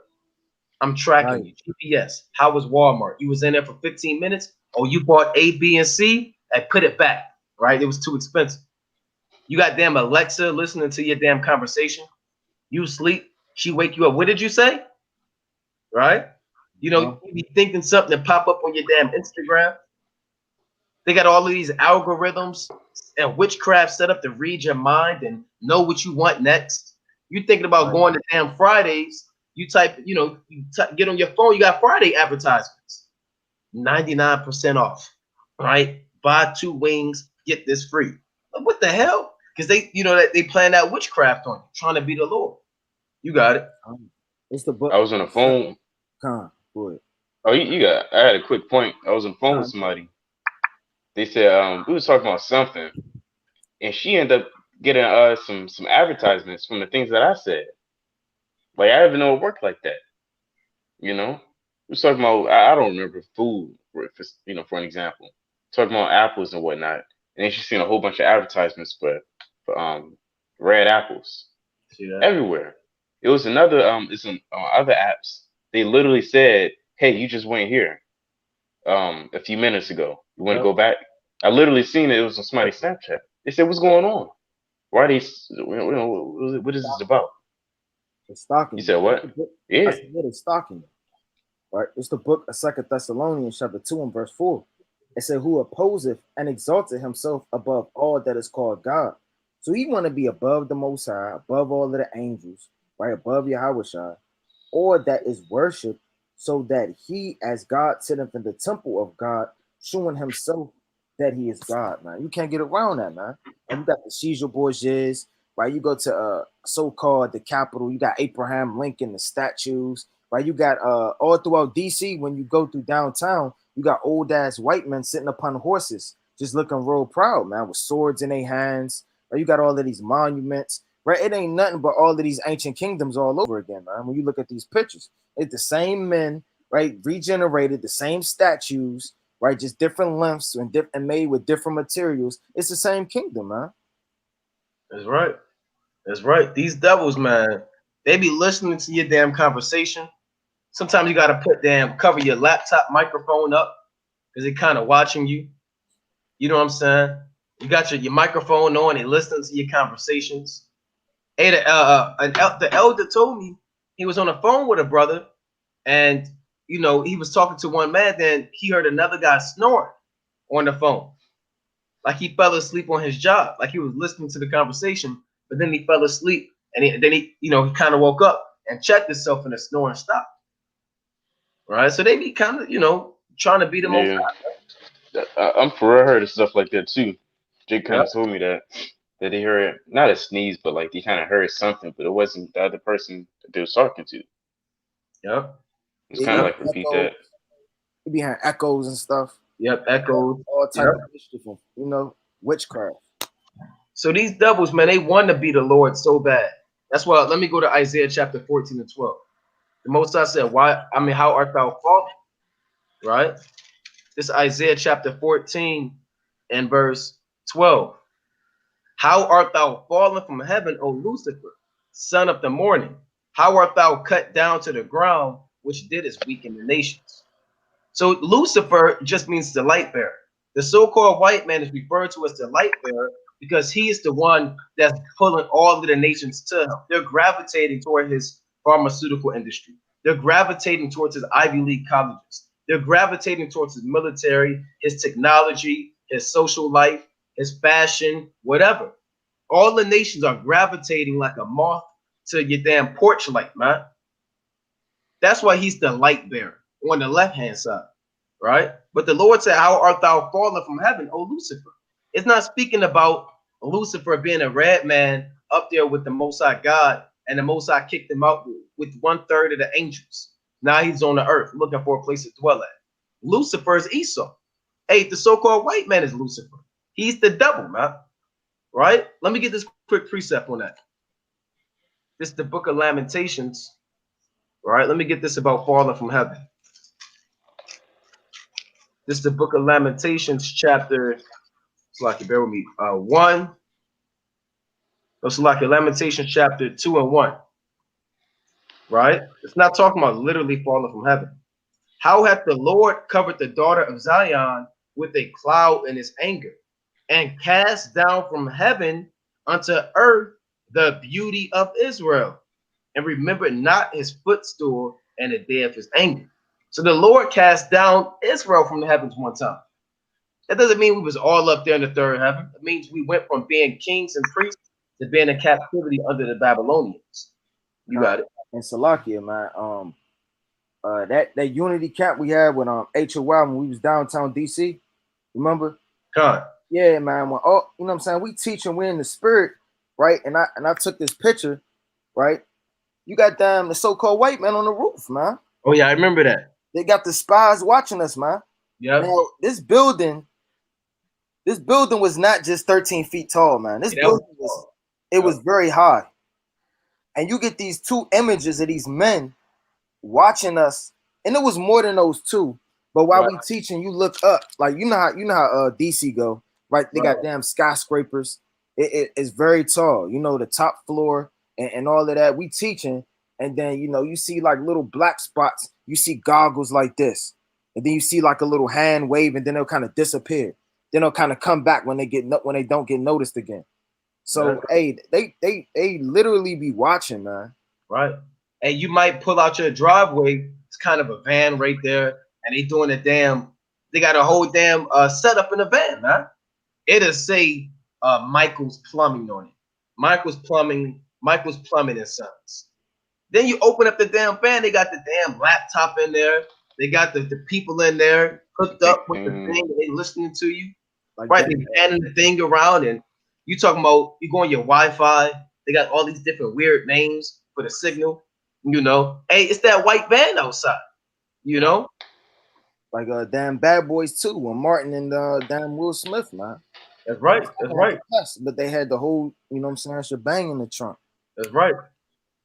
You know? So these devils, they want to be the Lord, man. They be trying to, they clone people. They got cloning mechanisms, right? They said now we can do a head transplant. They can take somebody's damn head, put on somebody else's head. You know? So these devils, you know, that the Lord is going to cast them down from their heavens, from their rulership. Yes. And they're going to come down and sit in the dust. I've seen that. It's Obadiah 1 and verse 3. It said, the pride of thine heart have deceived thee. Right? Because it's nobody more powerful than the so-called white man. Right? He doesn't believe that this kingdom will fall. He think he's going to always bounce back. He think his military can literally fight against the Lord. They got the space what is it, space war or whatever it's called, Space Force. Yeah, the Space Force. But they got all of these things, man. Right? So the pride of thine heart have deceived thee, thou that dwelleth in the cleft of the rock, whose habitation is high, that saith in his heart, who shall bring me down to the ground? And that's not just talking about other nations. That's talking about the Lord too, man. He feel like he could fight against the Lord, man. Who's going to bring me down on earth or in heaven? That's how the so-called white man get down, man. You know? That's right. Like the brother Judamania said on the comment board, damn men having kids. See that? Crazy. So he want to be like the Most High. Right? You got men getting pregnant. They say, look, baby, I know you carried it 9 months last time. I'm carrying it 9 months this time. See that? It's a girl. Right? It's absolute madness, man. Crazy. You see that? Bad. So you got men carrying the baby now. This guy had a water birth. How do you know? See that? So these things, this is so-called white man, and it's infinite wickedness, man. Trying to be like the Most High. I want to go to Isaiah chapter 47. Right? I want to go to Isaiah chapter 47. All right. And yet the Most High dealing with America. A lot of people still say the Lord dealing with Babylon the Great. How could the Lord be dealing with Babylon the Great when they got men having a water birth? See that? This is absolutely an abomination. Wickedness. It's Isaiah chapter 47. And I'm going to read verse. I'm going to start at, let's see where I want to start. I'm not going to read this whole thing. All right, this is Isaiah chapter 47 and 3 and 1. Come down and sit in the dust, O virgin daughter of Babylon. Sit on the ground. There is no throne, O daughter of the Chaldeans, but thou shalt no more be called tender and delicate. Take the millstones, grind mill, uncover thy locks, make bare the leg, uncover thy thigh, pass over the rivers. Meaning the Most High is going to expose this place. Right? The Most High is exposing this, man. Right? Thy nakedness shall be uncovered, yea, thy shame shall be seen. I will take vengeance, and I will not meet thee as a man. So Babylon the Great, they pretend that there's this virgin, this pure, holy, God-like nation. Right? That's the facade, like the brother put Revelation 13 and 11. The Lord said that by peace they destroy many in Daniel chapter 8. Right? So them pretending to be a virgin, trying to pretend to be this holy entity or this nation is how they destroy the minds of the people. Right? Let me bring this up. This is Revelation chapter 18 and verse 7. How much she have glorified herself and lived deliciously, so much torment and sorrow give her. For she saith in her heart, I sit a queen, and am no widow, and shall see no sorrow. So like a bougie woman, just sitting up, nobody can touch me or talk to me. Right, the damn wind blowing, and they just all that in a bag of chips, man. Right, that's how America getting down. Right, I sit a queen, nobody can touch me. Never been bombed, never been defiled. right? This is the only land where you can make it, the home of the free. This is the, like, hey man, if you can't see this is Babylon the Great, you're not gonna make it, right? You just stuck, man. You lost, right? Let me read on, right? It said, therefore shall her plagues come in one day, death and mourning and famine, and she shall be utterly burned with fire. For strong is Yahweh, God who judgeth her. So straight like that. See that? So this place, they speak great words against the Most High, right? We can go back to the book of Daniel, right? This is madness, man. All right, you get, do whatever you want to do here, man. Literally. And nobody's going to get on you and pull out the precept and say, well, why are you being a tranny? And even if you do that, they're going to get on you. That's hate speech. You're not being tolerant. Let them do them. Why are you bothering them? Love is love. It's 2021. That's the same rhetoric that these drunk people put out there. Right. Or the greatest drunk statement of all, God loves everybody. Yeah, God loves everybody. That's the greatest drunk statement. And number two is they bleed red too. We all bleed red. Right? They like to say and push this damn folly that they got off of TV, man. When the Most High rain fire and brimstone upon their head and crack their skull open with a missile, then we're going to figure out the Most High love everybody. Right? So we back in Daniel chapter 7 and verse 9. It's the book of Daniel, chapter 7 and verse number 9. I beheld till the thrones were cast down, and the Ancient of Days did sit, whose garment was white as snow, and the hair of his head like the pure wool. His throne was like the fiery flame, and his wheels as burning fire. So this Daniel saying the Most High sitting on the throne. All right. Another title for the Most High is the Ancient of Days. And I'm going to get a quick precept on that. About the Most High being an Ancient of Days. This is from the book of Psalms, chapter 102 and verse 24. Right? Psalms chapter 102 and 24. It reads, I said, oh my God, take me not away in the midst of my days. Thy years are throughout all generations. So that's why the Most High is called the Ancient of Days, because his years are throughout all generations. I got another one. It's the book of Job, chapter 36 and verse 26. Behold, God is great, and we know him not. Neither can the number of his years be searched out. Right? So you can't search out the Lord's years, man. He's the Ancient of Days. That's right. That's right. So Daniel saw till the thrones were cast down. Daniel saw when Russia was destroyed. He saw America destroyed. He saw China destroyed. He saw Canada, the European Union. Then he saw the Most High sitting on his throne. He had an all-white garment on. So the Most High has a body, a physical body. The Most High don't got denim jeans on. He's not trying to keep up with the Joneses.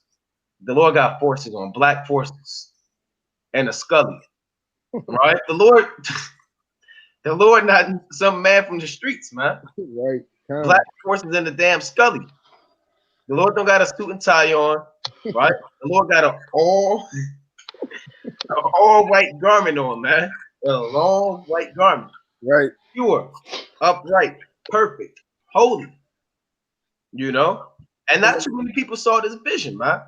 A lot of people say, well, no man has seen God. He's in a vision of him. He's not looking at him in his flesh and blood. The Most High allows you to speak. You can see him at things in heaven, but he has to put you in a trance. Because your flesh can't take it. Your flesh might explode. You literally might explode, man, if you've seen the Most High. You can't even look at the sun. And the Most High created the sun. You look at the sun too long, you go blind. And the sun is nothing in the eyes of the Lord, because the heavens aren't clean in his sight. So if you're looking at the Most High, you might damn explode, man, and drop dead. So like, one more point. The Lord got wild beasts. If you look at in Wisdom of Solomon, if you look at, you'll drop dead. You think you can just look at the Most High? You got it, King. I was gonna say, even the average beast, Jake kind of see a deer and their heart skips a beat. Right. They kind of shake a little, like, whoa. They get a little nervous. Right. And you see a lot of videos with Jake with them animals, and it might be a little iguana, And he freaked out like, get it off me, get it off me. Right. You know, how much more seeing the Heavenly Father? And another thing, like Jake can't just see an angel neither, man. Right? You see a 7 foot tall so-called black man crouched over you, looking down at you. You're gonna pass out, man. Read about that in the book of Job, the 4th chapter, man. Right? Hey, you might lose yourself, pass out, may not ever wake up again, man. Right? You're not meant to be seeing the things of the third heaven, right? All right. I got precept on that. This is the book of 2 Samuel. I'm gonna read 2 Samuel chapter 24 and verse. I'm gonna start at 16. I'm gonna start at 15. 2 Samuel chapter 24 and 15. So the Lord sent a pestilence upon Israel from the morning even to the time appointed, and there died of the men. It's like there died of the people from Dan even to Beersheba 70,000 men. And when the angel stretched out his hand upon Jerusalem to destroy it, the Lord repented him of the evil and said to the angel that destroyed the people, it is enough. Stay now thine hand. And the angel of the Lord was by the threshing place of Arana the Jebusite. So showing that the angels, they obeyed the Most High, right? And David spake unto the Lord when he saw the angel that smote the people and said, lo, I have sinned, but it's like, and I have done wickedly. But these sheep, what have they done? Let thine hand, I pray thee, be against thee and against my father's house. You see that? Now I'm gonna jump down to verse 20. And Arana looked and saw the king. No, that's all I want on that. But the point is, they saw this angel, man. I was kind of shook, Right. you know? Right. Let me bring this up. It's the book of 2nd Ezra, chapter 5, and verse 20. And so I fasted 7 days, mourning and weeping, like as Uriel the angel commanded me.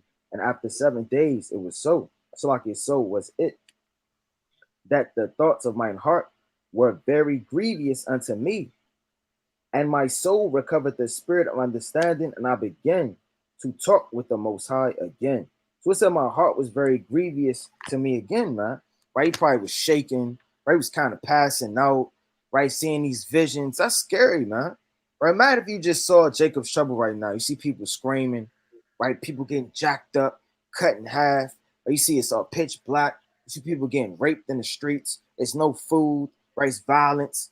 Total chaos, people whipping out their guns that they got under their bed in their closet and hitting the streets, and everybody just stealing, taking whatever is theirs, looting all of the stores, and you just seeing this all at once. You seeing your friends, your damn family member far off, people on TV. You just seeing everything just kind of happening at once, man. You're gonna kind of lose it. All right. All right. That's a precept for that. This 2nd Ezra, chapter 12 and verse 3. This after Ezra saw the vision of the Roman Empire, ancient and modern, they being destroyed. And I saw, and behold, there appeared no more. And the whole body of they appeared no more, and the whole body of the eagle was burnt, so that the earth was in great fear. And then awake I out of the trouble and trance of my mind, and from great fear, and said unto my spirit, lo, this hast thou done unto me, and that thou searchest out the way of the highest. Lo, yet am I weary in my mind, and very weak in my spirit, and little strength is there in me, for the great fear wherewith I was affrighted this night. See that? So you could wake up from a dream and get physically sick like Daniel. You know, you can feel weak in the spirit. You kind of wake up and the Most High gave you visions and dreams, and you got a migraine all of a sudden. Now you're nauseous. Trying to figure, what did I eat last night? No, brother, it's not based off what you ate. It's that heavy, deep dream the Most High gave. Now you woke up, you got a cold. You know, you can't. You real lethargic. You sluggish in the morning. These things happen. It's another one. It's Daniel chapter 7 and verse 15. I, Daniel, was grieved in my spirit in the midst of my body, and the visions of my head troubled me. They say he was grieved in the spirit in the midst of his whole body, man. Right leg was shaking. Damn, you know, like when you cold or you real scared, your whole body get grieved about something, man. You got some people, damn women, when in the world, when the damn man leave her, they just start crumbling down, they start crying, they curling up in the bed, leave me alone. They got a box of tissues, right? You just shivering, or just something happened, man. right? Hey, man, when you see these visions of these kingdoms and these things, man, from the third heaven that the Lord is giving you, you're going to be grieved in your whole body. All right. A lot of you brothers, I want to see the Most High. Now, I don't want to talk to you. Let me talk to the Lord. Where the Lord at?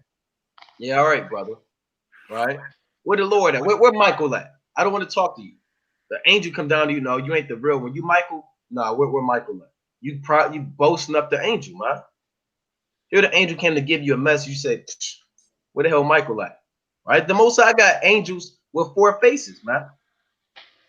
You know, and 6 wings, and angels that can stand in the sun.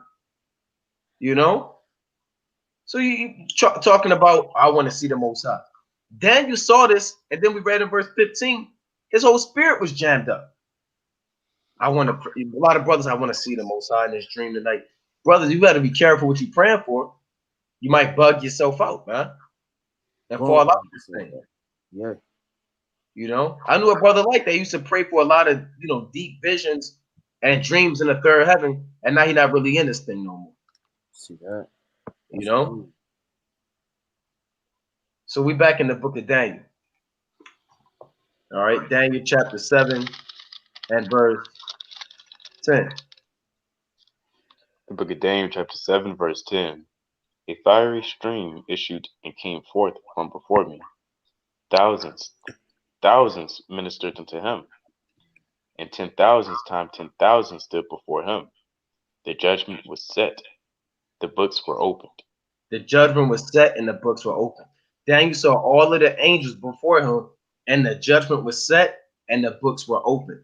What are the books that were opened? Let's go to Revelation chapter 20. All right, what are the books? Is that talking about the book of Enoch, Jubilees?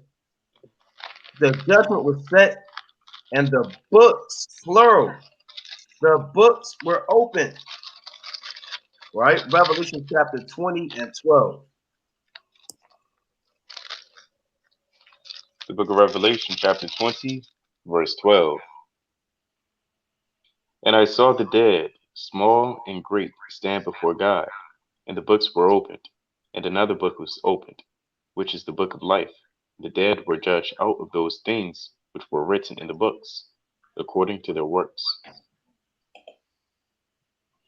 And the sea gave up the dead which were in it, and death and hell delivered up the dead which were in them, and they were judged every man according to their works.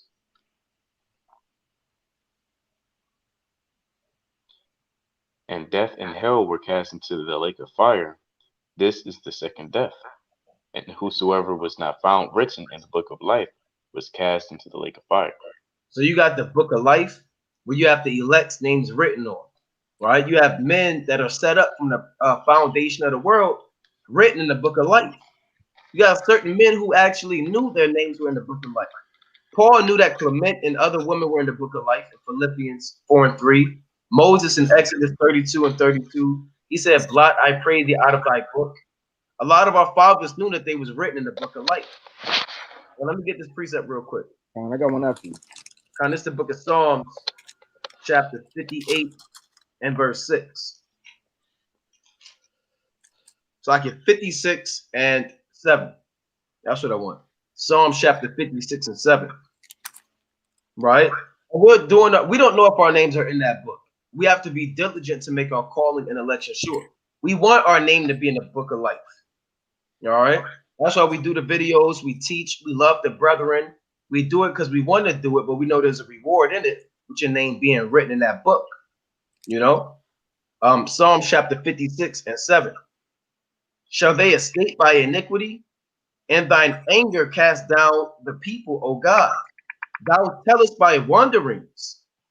Put thou my tears into thy bottle. Are they not in thy book?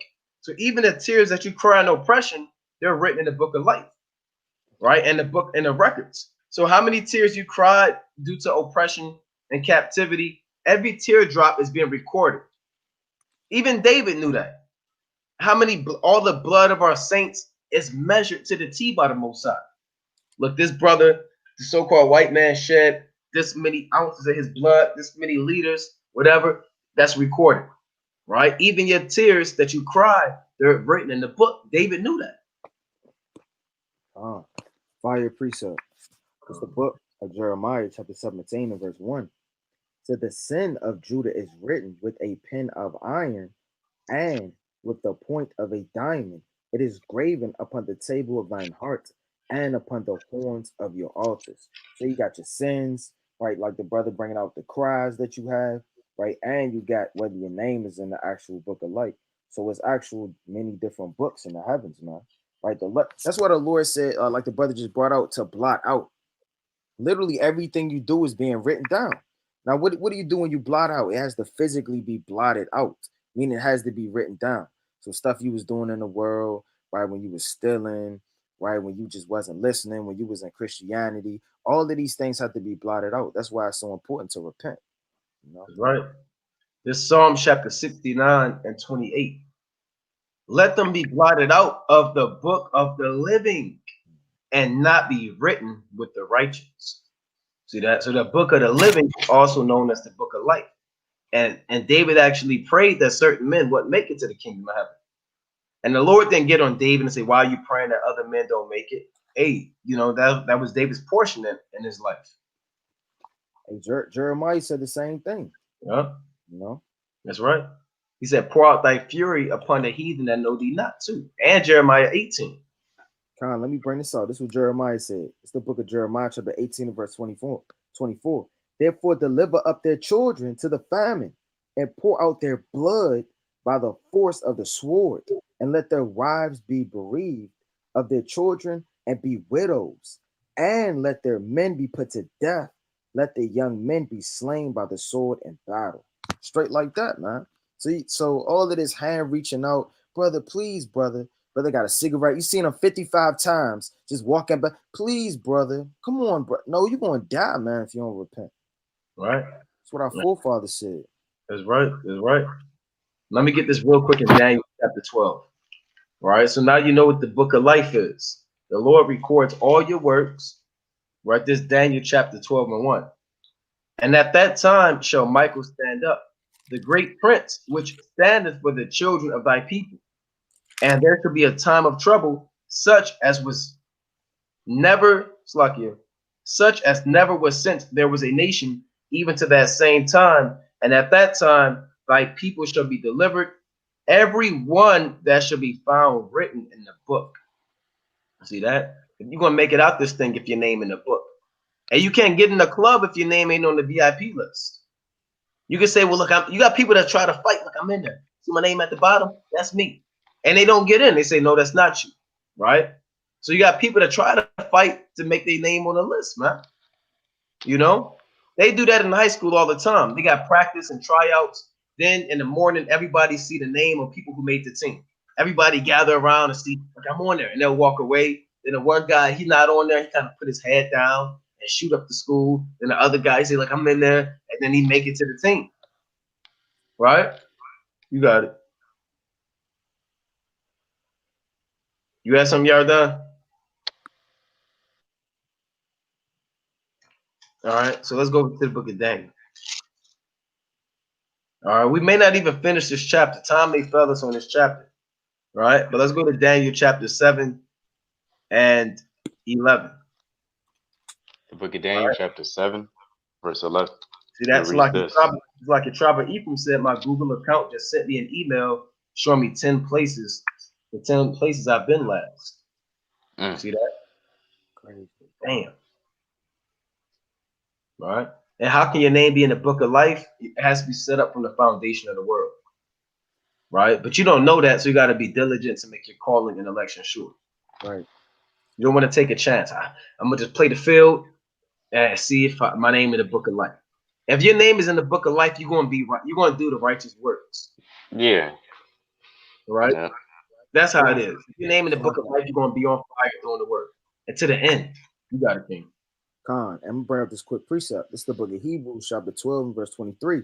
To the general assembly and church of the firstborn, which are written in heaven, to God, the judge of all, and to the spirits of just men made perfect. Right? So it told you straight up and down, to the general assembly and church of the firstborn, which are written in heaven. Right? Their names is in the book of life. See that? This is another one. This Psalm chapter 87 and verse 4. I will make mention of Rahab, that's Egypt, and Babylon to them that know me. Behold, Philistia and Tyre with Ethiopia, this man was born there. So the Lord is looking at all of the different elect and this man was born in Ethiopia. This man was born in Tyre. This man was born here. Right? These are all the elect coming out these different lands. And of Zion it shall be said, this and that man was born in earth. Yeah, this brother from Jerusalem, this brother from DC, this brother from Oregon, right? And the highest himself shall establish her.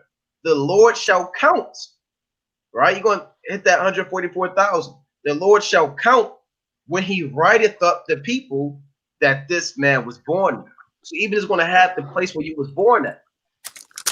You know, it might say your name, so and so, so and so, born in this place, who shed this many tears. He's this tall. He was born this way. Hey, the Lord said the very number of your hairs are numbered. Your hairs are numbered. You have this many follicles. The Lord, you can't escape. There's an angel staring you down right now as we speak, and they get in every angle. How many steps you take? That's in the book of Job. Does not he count my steps? He took 10 steps today, Lord. He took 10 steps to the bathroom. He didn't open the Bible. Well, okay. All right. All right. Take his understanding from him. He had too many chances. You got to fear the Lord, man. You know? The angels are recording you 24/7 as we speak. You got something, Yardan? Khan.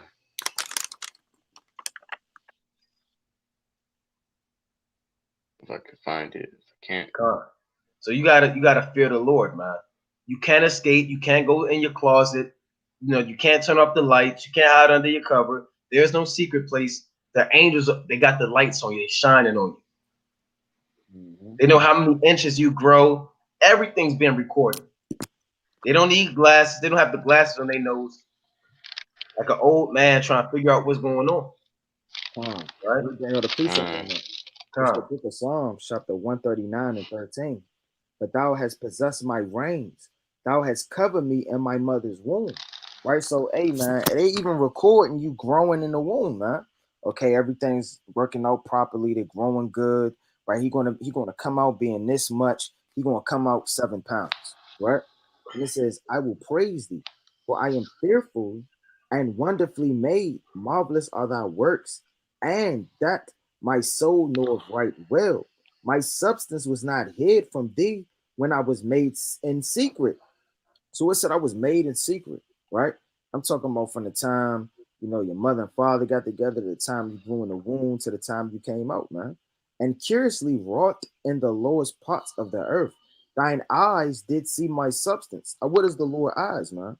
The angels, right? It said they saw my substance. They see what you're doing, whether you're on fire, is you reading, is you diligent, right? Or is you planning this truth, man? As you being a nigga, as you being lukewarm.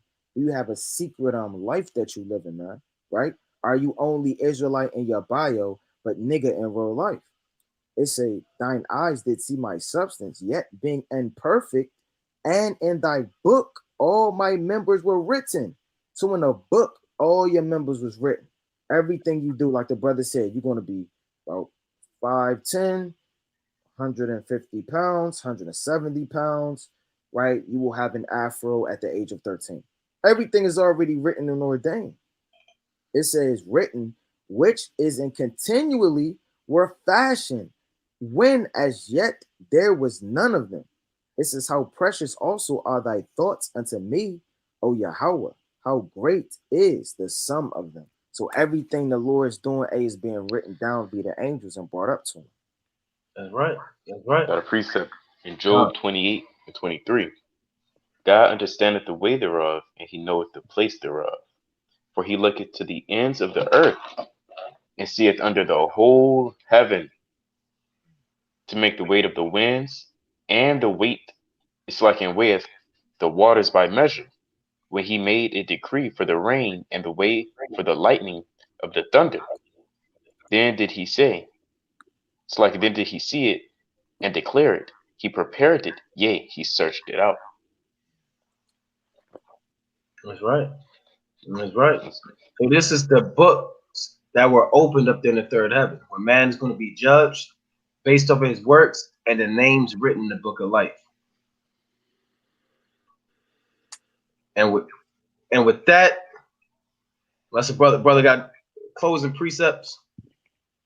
Come on, let me get this in Revelation real quick.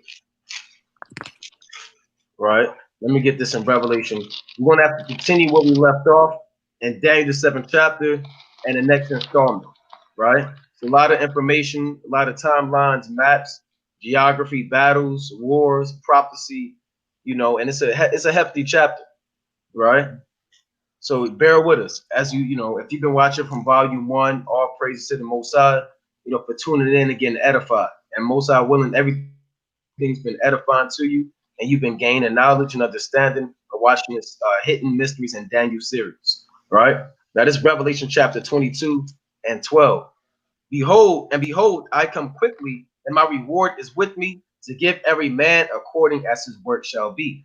So the Most High is going to give you what you put out there. If you a lazy type of dude, lukewarm sister, disrespectful wife, rebellious husband, weak, soft, slothful servant, then the Most High is going to give you destruction.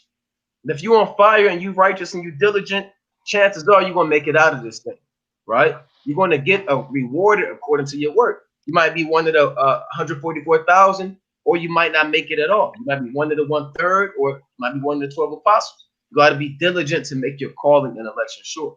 So make sure it is where you praying, studying, keeping the commandments through faith, fasting, and being charitable, giving alms, loving your nation, and praying and serving Yahweh by Hashem with a clean heart and clean hands.